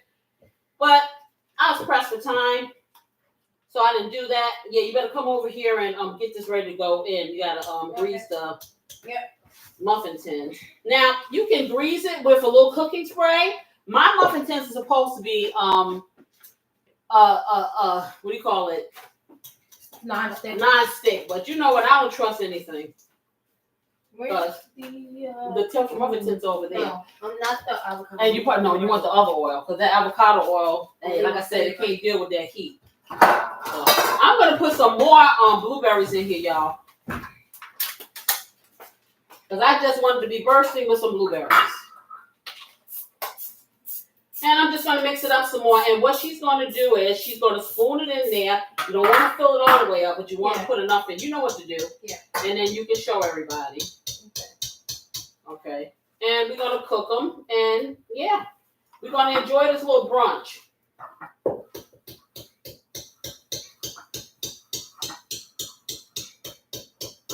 Okay, so let me get this out the way. It smells so good. It really does. It smells really good. All of that over there. This and that. When you finish that, you just put that whatever we're not needing away. Wipe this off, and so I can check this. I'm going to check the quiche. Like I said, I just wanted to dry up a little bit of the condensation. You put this in. I'm going to swallow it here, but yeah. I'm putting my It's only a swallow. Yeah. So you get that. Let me check it because I don't want it to be disturbed because that's a thing of beauty, child. And it smells so good. Yes, it does. Ooh. Okay, we done. See, we finished. Okay, so we're gonna keep. What did they say? $3.50 on that box. I threw it away. The box said. Well, so you want to follow the instructions of the box as to what heat attempted. I think it was $3.50. Yeah. Check muffins because you want to look what they say because they have different things, different heats for different types of pans, or if you're doing muffins or whatever. So just follow the box. The heat's the same. The cook time is different. Okay, so let me turn off the oven. Okay, and then I'm going to turn it back on regular bake. 350, right? Yeah. Okay, start. Just like that, it's ready because it was hot for the last time. Okay, so I'm going to show you guys this beautiful work of art. Do you see this? Do you see how beautiful that is? Now, when you cut into this, you know what you're going to see, right? Those lovely tender pieces of steak, all marinated in the nice juices. And, child, with those home fries. And then we're going to have these muffins coming piping hot and butter them down. And then we're going to have us some mimosas. So I'm going to sit this over here and let this kind of cool a little so when we cut it, it don't fall apart on us while we make these muffins. Okay? Let me get this over here. But you see how simple that was. It was not a hard task. It really wasn't. Wasn't a whole lot of steps. And the good thing about this is something you can meal prep. You can make this ahead of time, y'all. Put it in the freezer. You can let it sit in the refrigerator for at least 4 days, maybe more, depending on how cool your refrigerator is once it's cooked, and it will taste delicious. but you can freeze it also and cook it ahead of time. So if you want to cook it ahead of time, if you got several of them, you want to cook, you're cooking for a lot of people for brunch. Hey, that's the ticket right there, because you cook that ahead of time. You can even cook the muffins ahead of time, the night before, whatever. Hey, and you reheat that stuff. That's it. Even the home fries, everything can be cooked ahead of time, and all you gotta do is be sitting there waiting, looking lovely. That's it. With the home fries, I wouldn't cook them all the way if I'm cooking them ahead of time, because that way you could just reanimate them in your skillet. So it's a good thing. Now I'm gonna sit my little self down, and we're gonna do a little talking about this holiday stretch. Okay. So let me get this over here while we get these muffins done. I'm trying to fix my computer because a pop-up came. Then I'm going to get my real eyes on so I can see. Quick question. Yes, ma'am. For whatever reason, I cannot fit all of the mixed in. And then we do some more when those come out. Okay. Or you can put it in a cake pan if you want and make one big one. We got those foil pans in there, the square ones. Yep. So if she has extra, because we don't want to sit here and make a whole bunch of muffins, we're going to let she'll put it inside a little square pan and cook the rest later. So let me get my glasses so I can see, and I'm going to get a sip of coffee because I'm thirsty, and I can't wait until these muffins get done. I may save some of my coffee for that later for mimosa. Hey. Yes, I can only take a couple of bites of it because I'm trying to be good, but I can have it with some coffee. I sure can. All right, so let's see what we got here. So I was talking to you guys about stretching the holiday meals.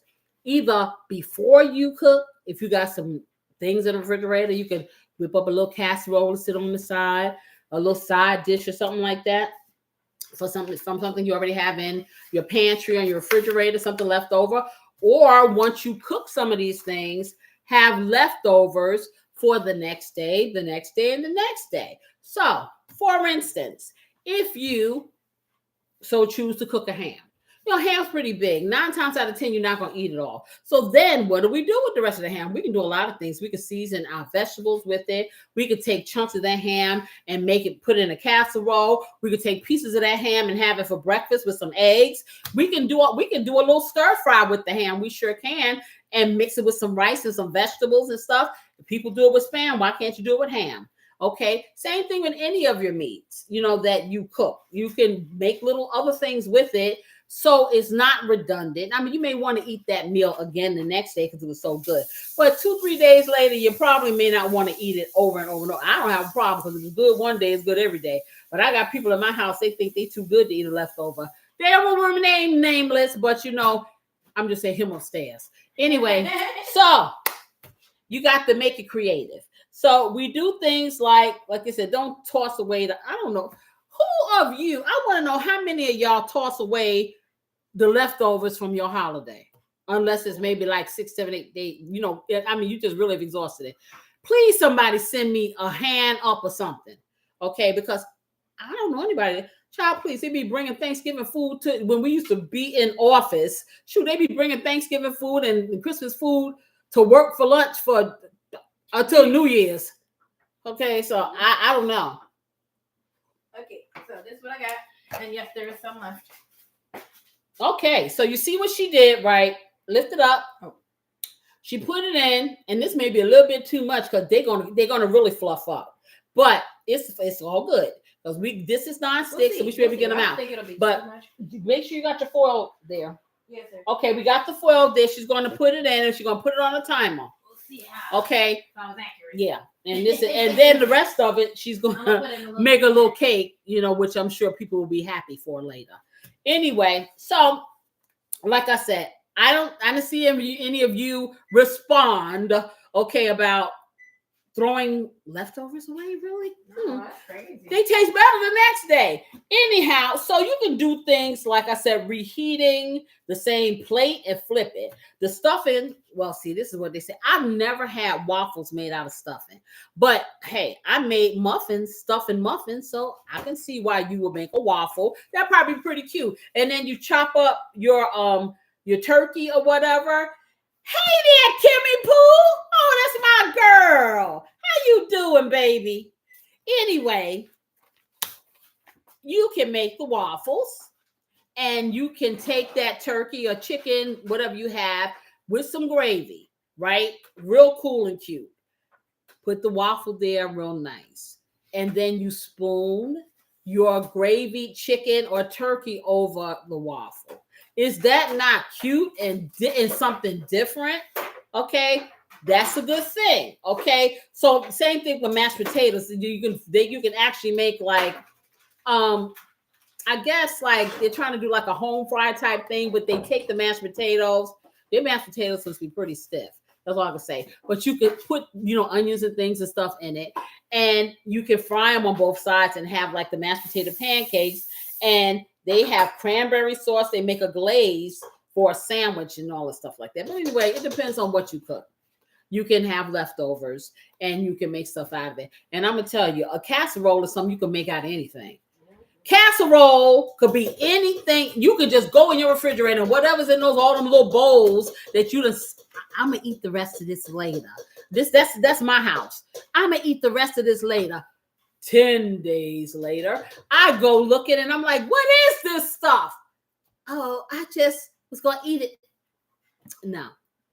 So now I have this rule in my house. If it's in there 2 days, 3 tops, it's gone. And you better eat it. You better claim it. I don't have food for storage, but you can take it and you can make something else out of it. Repurposing these things will save you money. It will save you time. It's just good all the way around. And like I said, even if you got it like that and you could just toss food to the air or whatever, why? Why be wasteful? You can be wasteful in other areas. You ain't gonna be wasteful in that. There's people out there starving, ain't got no food, got to lick a piece of paper because they don't get me started. Don't waste your food. Okay, so you can prep and freeze, like I was telling you about that quiche. Okay, you can do that quiche, and you guys sat here and saw me. I made a quiche, and I'm hurting. This is nothing. You can make them quiches and put them out like they're Xerox copies, really, because it's not hard and they're so good. And you can freeze them and have them, for another day. You can make soups. And I've done that too. Because like anytime I feel like if I got some chicken or something in there, it could just be a little piece. And I really do like curry chicken soup. I like creamy curry chicken soup, my homemade. And so I can do it with chicken that's already cooked and I'll chop it up, or I'll take a little piece of I'll have a chicken tender and I'll cook it and make it, and it's just really good. And I don't have to have rice or anything. I just like the soup itself with the vegetables and stuff in it. So you just save it on your grocery bill. You can do this not only with holiday meals. You can do this with any meal. It's about being creative. It's about being fearless. It's about stepping beyond your comfort zone and trying flavors. When you do that, flavor is everything. You will eat something that you never ate before, and if you flavor it the proper way, it's like this is like a whole new. This nirvana. It's like, okay, wow, I didn't know I was. You didn't know what you was missing.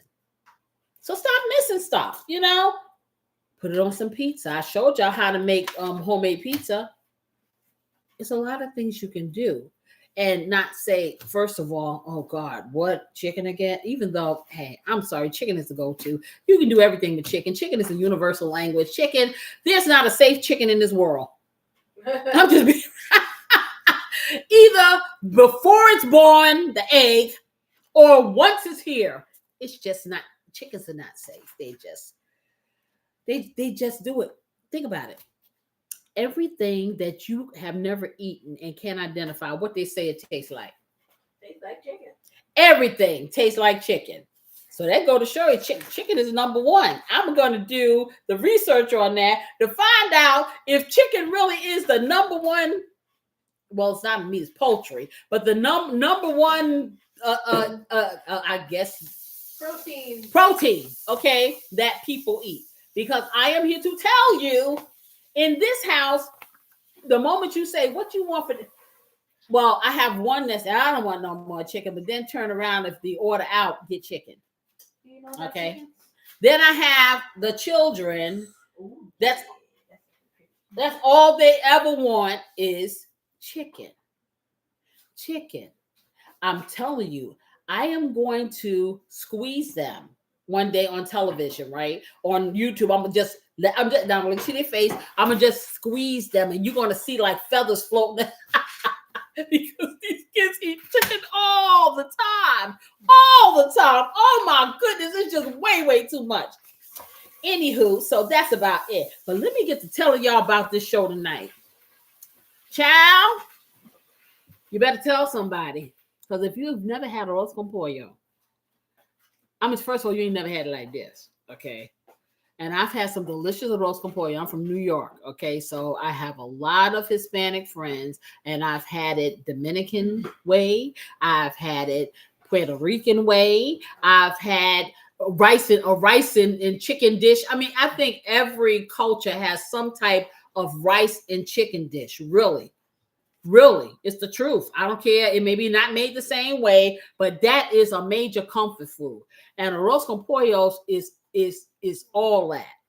And like I said, I step it up and put my stuff up in it and get the experiment, and it turned into something beautiful, a lovely thing. So I'm gonna hobble on over to the next show at 6:00, and I'm gonna do that. I'm gonna make that for you guys, and I'm gonna make it simple and easy. Ain't hard to do, and that's something that you can wow your family and your guests with. Hey, I'm not one-dimensional. I am multicultural, because that is what I'm going to be bringing to you. I am a comfort food cook. Yes, my roots are in soul food or African-American cuisine. However, I cook everything or anything, and I will do that because you know what? There is good eating and good community in every single culture. And when it's all said and done, we all kind of celebrate with food in the same manner. So maybe different types of food, but food causes us to come together. And that's what Flavor House Network is about. Remember, we named it. So we also going to be talking about this lovely relationship dynamic. And I hope you guys come with your opinions, because this is one that is a big debate, okay? Is relationship longevity even possible when the love ain't equal? You're like, what are you talking about? Well, you just have to come and watch the show to find out. That's all. It's going to be some good stuff. Anywho, I promised y'all my story. What do we got going on here? My goodness. These things say 11 minutes. Can you believe that? She just put them in there. I don't believe that. It said, well, I'm gonna try again. It said to cook 24 of those cupcakes. You want to put them in for 18 to 20 minutes. Okay. So I would assume this is less than that, so it should be about the same. So we didn't have, how many did we have on the cupcake 12. scene? 12, but he's gonna be 12 big ones, so they may have to cook a little more. But we have these little sticks that were supposed to be skewers. I don't know what kind of skewer that was going to be. When you see it, you're gonna be like, what can you put on that? Nothing. A raisin, so that was pretty. So, but they're very good for checking your baked goods to see if they're done. So anywho, I promised y'all a story, a holiday story. So y'all know that Easter is coming up. Easter Sunday is coming up. Well, growing up for myself and my siblings, Easter Sunday was a very special day. And well, every holiday in my house was a special day because my mother was the holiday queen. Okay. She would celebrate the Lent flying in and would make it special. Everything. I never see. Anyway, I'm not going to digress. But anyway, so Easter come around, we got to get these special. And my mother took Polaroid pictures of everything. So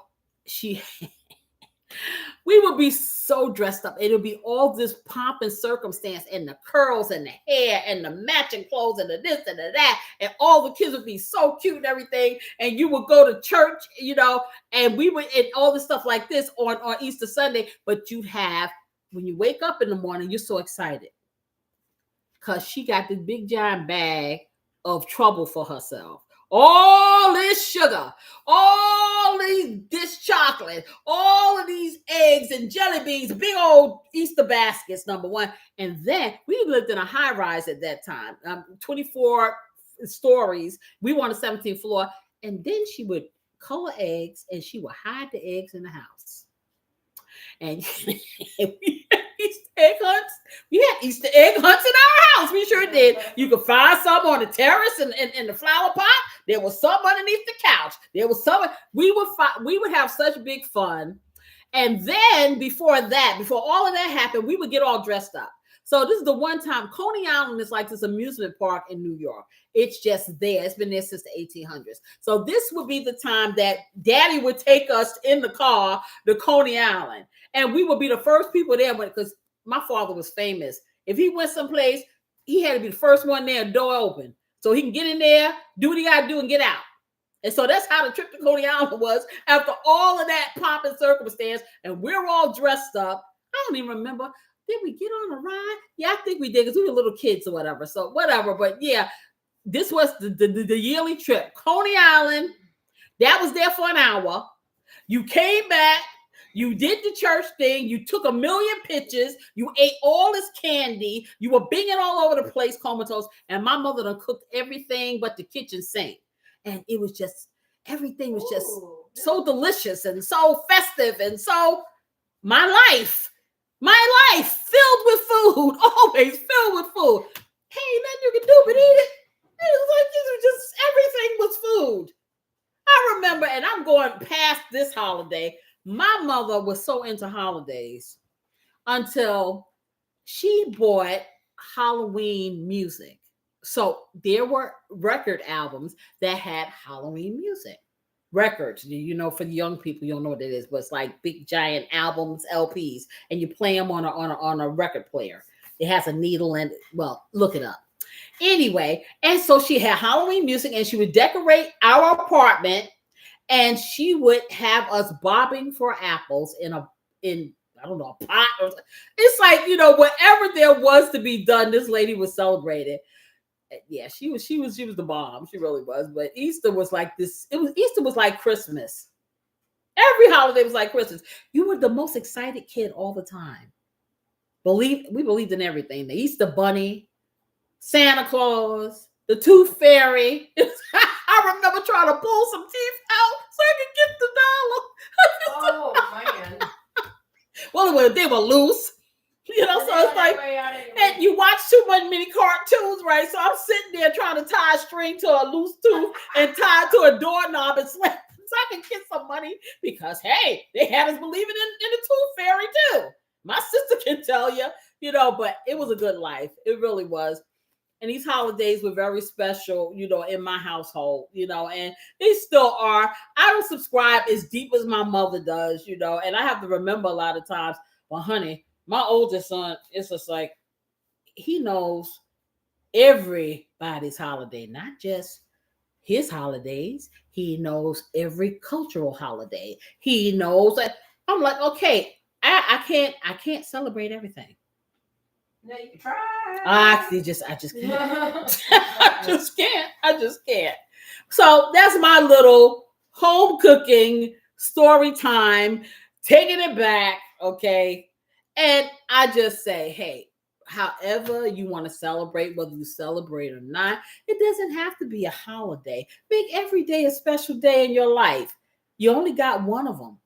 And nothing stays the same. Every day is another dynamic. So don't waste it. Cherish it. Enjoy it. Get your flowers and all that stuff while you're here. Okay. I know what is promised to us in the next life. If you believe that, I ain't been there yet. I know what's happening here. So give me mine now. And mine's for you guys is hit that like button and subscribe. That's how you can help me. Help me stay on this channel. If you enjoy me and you want to see me, I can give you all of this. I keep telling y'all, I got so much more to show you. Yes, I do. So much up in here in this brain. The knees don't work, but them 3 brain cells is going all the time. For real. So where are we at? 4 minutes and 16 seconds. And they look real pretty. I think I did good. I'm hoping that they're ready. What do you think? I think that we may be making our mimosas. Speaking of which, did they ever really? Nope. So I guess we're going. Okay, so you know what? My lovely grocery people did not bring the juice that I wanted to use. Usually with a mimosa, you're going to use orange juice. So I had ordered orange juice, but they didn't bring it yet. So hey, can we use a couple of those clementines? We're going to make our own spin on it. Okay, don't worry, we still won't have us a mocktail for our brunch and make it beautiful. Okay, I promise you. I promise. I was hoping that they would come on here, but they're playing. And then as soon as I finish this live, they'll ring my doorbell. Okay. And I'm not having mimosas tonight because I'm having a special mocktail that goes with this arroz con pollo. So you're going to want to see that too because it's like really good. And yeah, and it's sugar free. Yeah, it's going to be delicious. Yes, it is. Okay, so 3 minutes, 3 seconds. Okay. Let's check them to see how it's doing. Yes. And I think they look like they should be good. Yeah, well, get the stick. Let them see the stick. The stick. These sticks don't cost much. They are in, where do we get those from? Food Lion or, local store. They're supposed to be like little skewers, but they come in different sizes. But they are really flimsy. These right here, they were real flimsy. I was going to use them. Oh, that time that I made shish kebab. They still need to brown a little. Oh, yeah. Ooh, but they look nice. Yeah, pretty. Yeah, so I'm thinking, a few more minutes because you want to take, but no, but pull it out. No, but pull it out because if you stick it in the middle, you see these right here. This is perfect for going in little things like the muffins, your cornbread. You want it to come out clean. You don't want it to have anything on it. Then it's done. Okay, so try sticking it. She's sticking them in the middle to see what they look like. What they doing? You're almost done. Okay, let me see. Do all of them. Yeah, do all of them. Yeah. I think once they brown. Just a little bit more. I would say probably about 5 more minutes. Okay, we're talking maybe 5 more minutes. Okay. I don't want to jiggle it too much. But yeah, they about 5 minutes. Yeah, because if she had put a little less in there, they would have been done now. But she put colossal amounts in there. And then you got to also realize the thinner your batter is, the faster it's going to cook. Our batter was really, really thick, and it's going to really pay off. I'm telling you, it looks delicious. It smells good. And you don't have to go through all. Child, don't let nobody fool you. All them people that scratch this and scratch that and that. Let them stand up in that kitchen all that time putting all them things together. 89 cents. For the 89 cents I got, I didn't have to buy flour because I like self-rising flour. Then you got to buy all-purpose flour or cake flour. That's money. Then you got to buy your baking powder, your baking soda. That's money. And like I said, if I baked all the time, like I did back in the day, long time ago when I was a cookie baker, yeah. But I got stuff in my cabinet right now. I don't know when the last time I used baking soda. So long ago, I don't even know how to measure it. So for me, like I said, for all of you youngins out there, you millennials and you Gen Zers and Gen Xers, follow Casey. I'll get you to the promised land quick. You have all the lovely things you remember from grandma, quick. Tasting really good, quick. Just saying. Look at these. Oh my goodness, yes.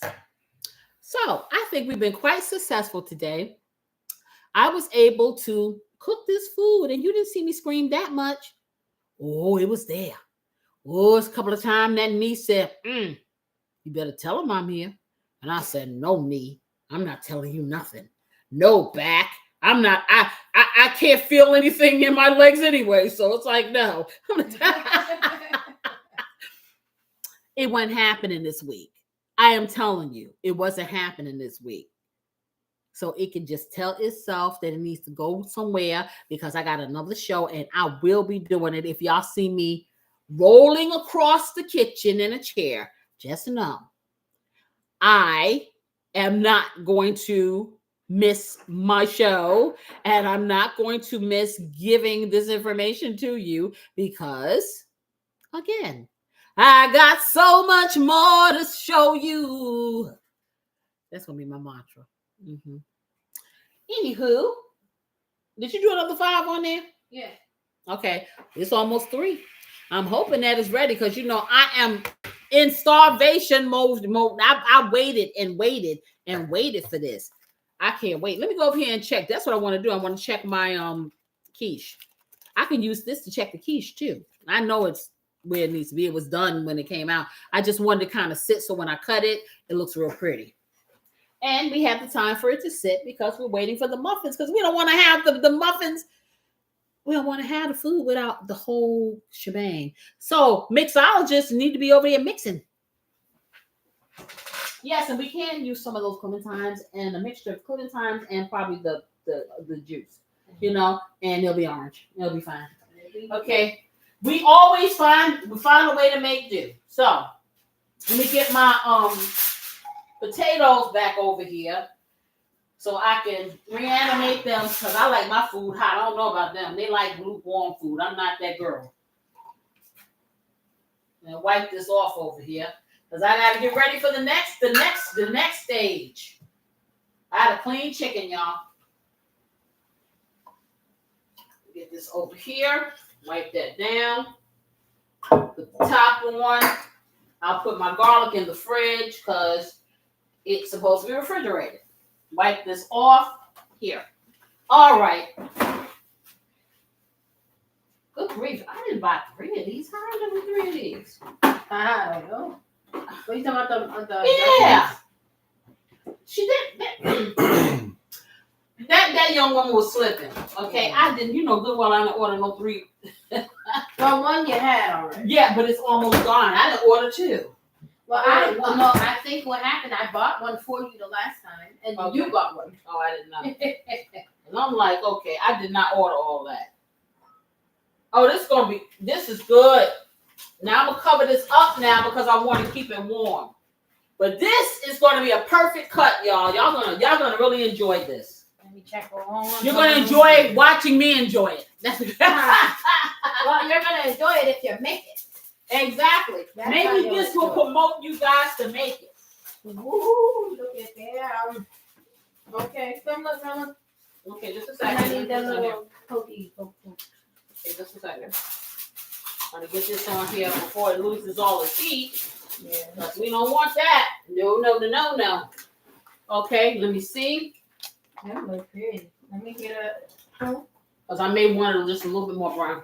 You said a little more? Yeah, I'm thinking I may want it I'm gonna check it.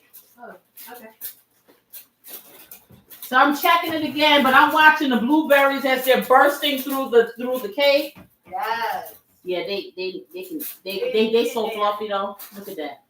Look how fluffy. I can't wait to put the other one in there. Look at that. And they bounce it right back. They're right. So I'm gonna give it. I want to turn it around. Okay. So I'm gonna turn my pan around. I'm gonna give it a couple more minutes because I just wanted just a little bit more brown. Do they look finished? Are they done though? They are done really because the insides of them are nice and soft. And then I left some butter out. And so I can just rub it right across the top of it. It's going to be, you should get that other thing ready so it can go in the oven. It's already ready. I mean, that's it? Okay. Just waiting for that. You said a couple, so. Okay, so. I'm going to just get this off the floor because I dropped this on the floor. So this got to go in the garbage. Yeah. Okay. I'm getting excited. I think we can start prepping the plates because it ain't going to be long. Exactly. All right, so. Jedi alert the grill master. Not yet because you got to wait till the other stuff is ready. Got to wait till the muffins are ready because we'll put everything in there. It's like 2 minutes. Oh, okay. Call them after. You still got to get right. You got to get it out of the muffin tin. You just can't just automatically just jump it out. Okay, so let's see. Trying to make some space here. I got all this mess, but I don't want to put everything away yet because I got to start cooking for the next show. So I'll just make some space here and get these plates out because we will need plates today. Not saucer. Well, I ain't gonna need that big of a. We will need some plates because we have some real stuff to put on here. Oh yeah. But we have a brunch, y'all. We have a brunch we are preparing. And it's going to be delicious. Okay.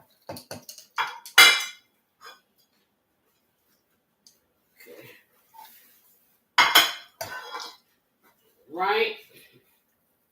Now, the key is, whenever you get ready to cut something, always that corner piece.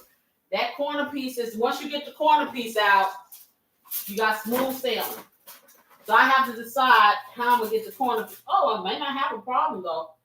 Because this is I like it because, see, the thing about it is, with it having the steak in it, let me turn this on.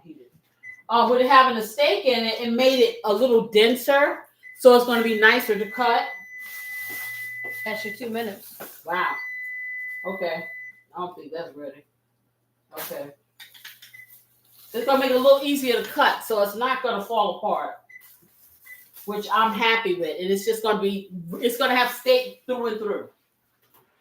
Woo, okay. Y'all know every time I look in this oven like this, it fogs up my glasses. So I'm going to do a finger test now. Yeah. Those look great. That's the finger test. See, the finger test, you be careful with don't touch the blueberries because you will get burned. But I use the finger test, and when you do the finger test and your pastry or whatever, your cake jumps back up at you, it's ready. So, and we're gonna swap then. So I'm gonna put the other one in. Okay, this needs to come out. All right, Neil. Where you go? Probably gonna need another one. Other than that, yeah. This is pretty heavy. No, I got it. Okay, I'm cool. Okay. Okay, put that in here. And switch. How long you got it? You want it for? I'll put it in for 20 again. Because it's not that much. Just enough for that.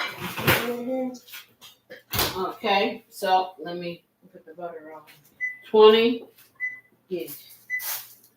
Timer on. She got the last little bit there, y'all. Okay, and I'll just rub it on top there and get them off and put them on a little plate. On a plate. Can you pass me one of my bigger ones so I can set them on to the side?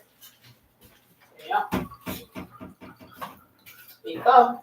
Okay, now I need to cut this. I'm gonna get a butter knife, y'all. I'm gonna get a butter knife to cut it. That way I can get it out easy. We're gonna start plating this puppy up. I got my mixologist over here making our rendition of another kind of mimosa. Are we gonna do the oranges? Yeah, we did. I just okay. And should I turn this off and bottom it? Okay, I just turned it on. Oh, okay. Yeah, I just turned it on, and we're gonna get the plates plated up, y'all. So let me get this. I look forward to this. Okay, so let me see when I'm gonna cut this to see what happens. How hungry are you? Really, really hungry. I need a good amount. Uh-huh. No, for real. I'll see my appetite for yet. Okay. Well, let's hope we can get this out.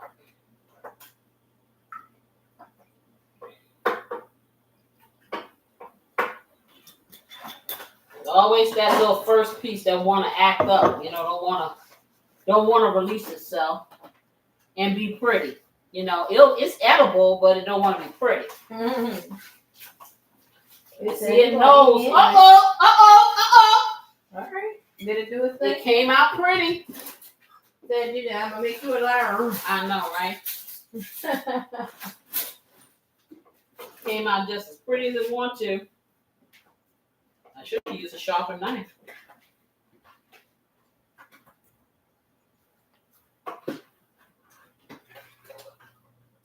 Okay. Boy, and it's real heavy. That steak just jumping out. We're gonna stick it. I'm gonna take that right there, eat it. That's good. That steak is tender. That's good. And you go muffins and it won't come out. That's good, y'all. That's delicious. Oh, it's so good. It's so delicious. It's so nicely seasoned. It's just it's so good. Everything you could want from quiche and more. You do not want, I'm telling you this, you just light crust. You ain't missing nothing, honey. And this is all healthy keto stuff right here. This is good for your diabetes. You're good if you're trying to eat, eat a little healthier. It's good. Hey, Mama, do you want to attempt to get these up?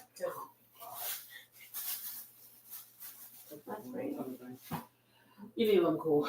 Okay, so beautiful assistant is having issues getting the muffins out. They real fluffy. Okay, so I'm gonna try to help her, but in the meantime, I'm cutting this stuff.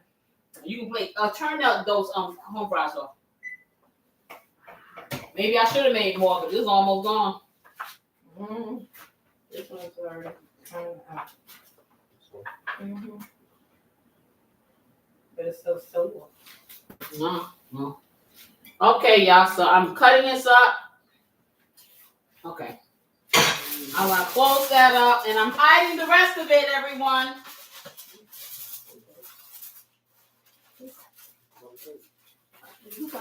You need to put the I'm gonna put the home fries on first.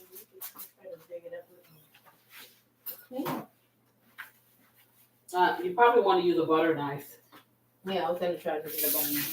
Okay, but it probably needs to cool too. That's another thing. Yeah. The little cake thing. Yeah. Okay, let me see. Yeah, butter knife. Oh, I had this. Okay, so I'm talking crazy, y'all. I'm making the plate. Okay, let's see. Trying to clean it up, make it look cute.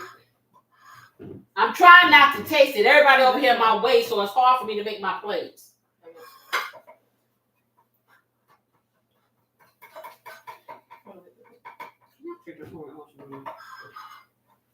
Okay, let me make these plates up. You done made a mess. Huh? That's a mess. Okay. Let me put this on here. Yeah, you can call your daddy.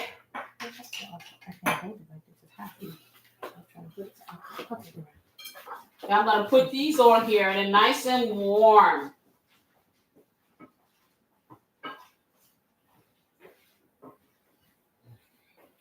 I'm just putting some of these home fries on the side, y'all.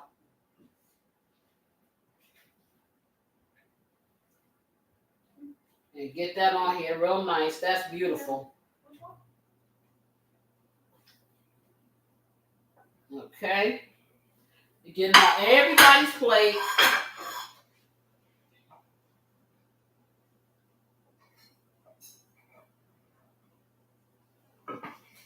Just get that all up there. And I think that. Okay. And let's see. If y'all got one that you can give me.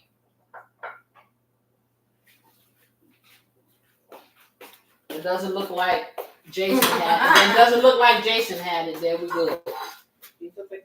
No, I'm just saying. Get that over here. Okay, just a second. I gotta get this on here. Okay. I don't wanna lose you.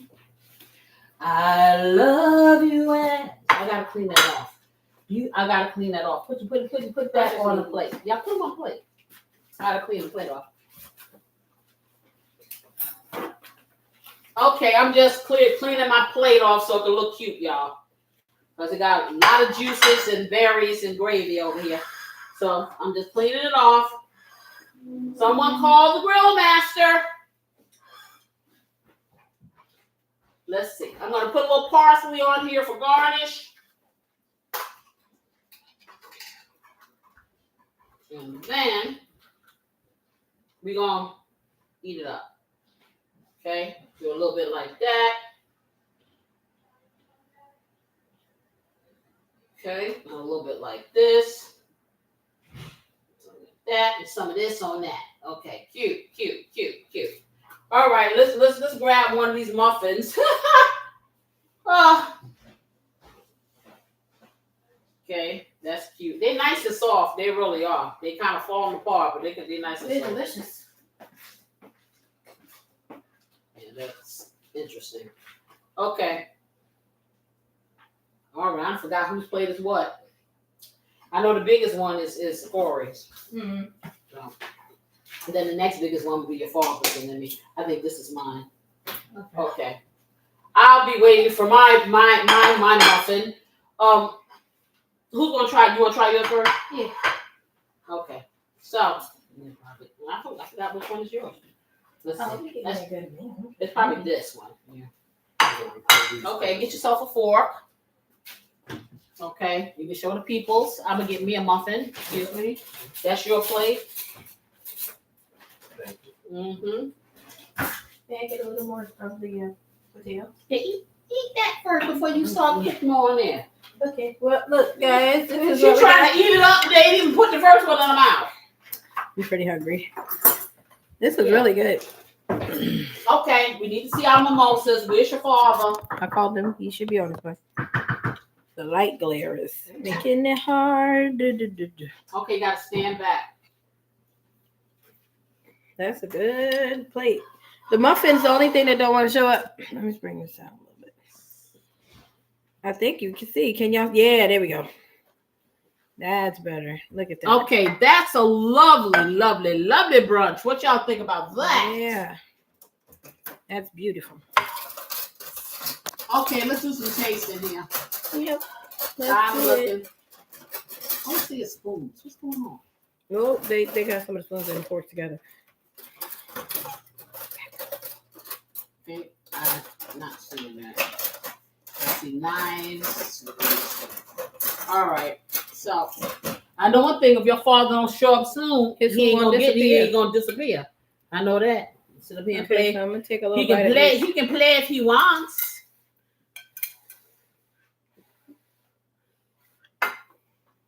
Mmm. Potatoes have a very nice texture to it. Nobody hears you. Huh? They can't hear you. The potatoes have a very nice texture to it. They are soft, but have like the nice crisp on the outside. Very flavorful. Mm. The quiche. I'm loving this quiche. The quiche is delicious. Like she said, the meat is tender. It's juicy. The flavor is just exploding in your mouth. You get a little bit of the cheese in there.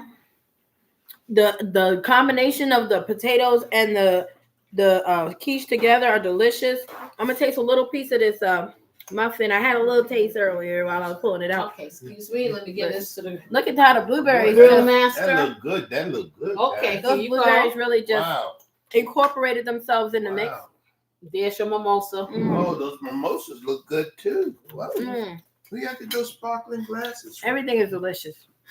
Okay, this is This our is our rendition of a mimosa, mimosa. a mock Mm. mimosa that we had to come up with the juices. We mixed it with clementine, fresh clementine juice, some pineapple juice, which you would use, Oh, that's orange so good. juice, and then we have the sparkling grape for the Good. in place of the champagne. Mm. Okay. Everything's delicious over here. Okay, Mhm. can I sit down and I'm try? sorry. I mean, they just all up here in the camera Mm. eating in front of y'all. You know, ain't thought nothing.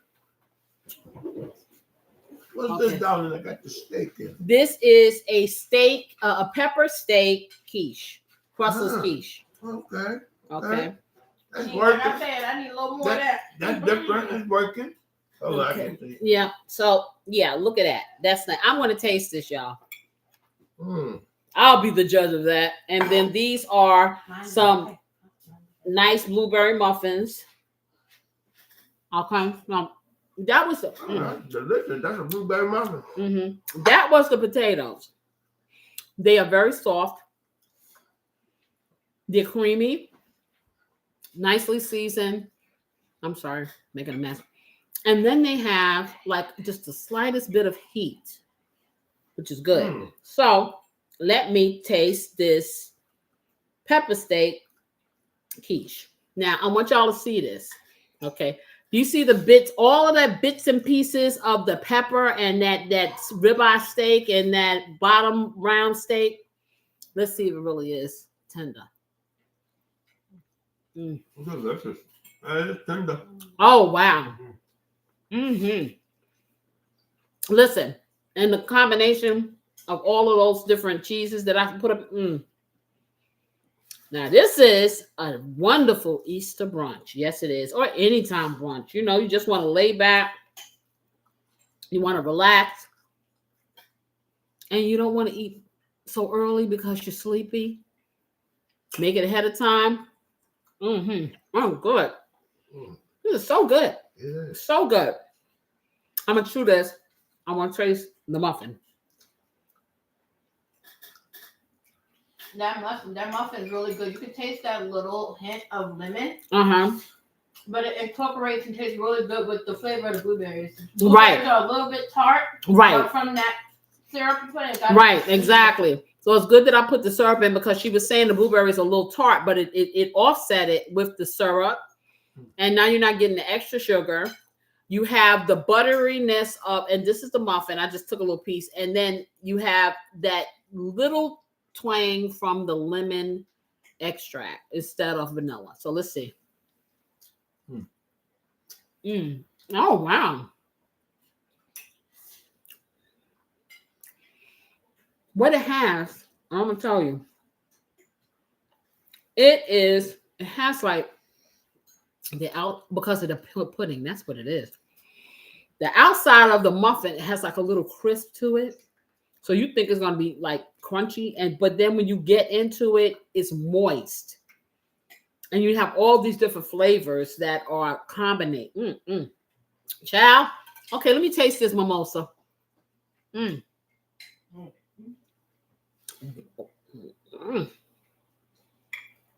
Okay, now. I don't know about y'all. I'm feeling all this. I'm feeling like this rollover time. Nah, I'm not gonna do it like that. We're gonna have the next show for real. But this is delicious. This is really, really, it's impressive. It's impressive. I hope you try it. It's not hard. You will be the hit. Just even if they just close their eyes and open up their mouths. If you don't like eggs, you might like this. I'm telling you, because it don't taste like an egg. It tastes like something totally different. It sure do. It's light, it's airy, it's flavorful, and And I'm gonna stop talking because I have food coming out of my mouth. Anywho, if you like this video, y'all need to hit me up with a like. You just hit it. It's just not. It don't hurt nobody. Okay. Ain't gonna hurt. And here he go. Don't start him singing, please. Okay. It's not gonna hurt you to just press that like button and let YouTube know that it's worth your time and mine too. Okay. You know what? If you haven't subscribed already, that ain't gonna hurt you either. Subscribe, and subscribe. Yes, because like I said, I'm gonna do it. I got so much more to show you, and you don't want to miss it. You want to hit that notification bell once you do subscribe, so you know what I always have coming at you. What I got coming at you is I'm gonna be here every single week. I'm gonna try my best. I sure will. If I'm not here, it is crucial. Also, I will tell you this. You want to do this for Easter or any holiday. Do it for tomorrow. Surprise somebody. Surprise them. Man, they'll be out of this world. They'll be like, we're going to brunch to her house. Anyway, I'm digressing because I want to eat this food. As always, you know what I wish y'all? I wish you love, peace, and what? Some great weekend eats. Bye-bye. Y'all come on over to the Love Rhythm Recipe at 6 o'clock today. I'm going to see you soon. I'm going to eat. Y'all better do that too. Y'all better go. Y'all better go. Go eat it. Mm-hmm. Bye.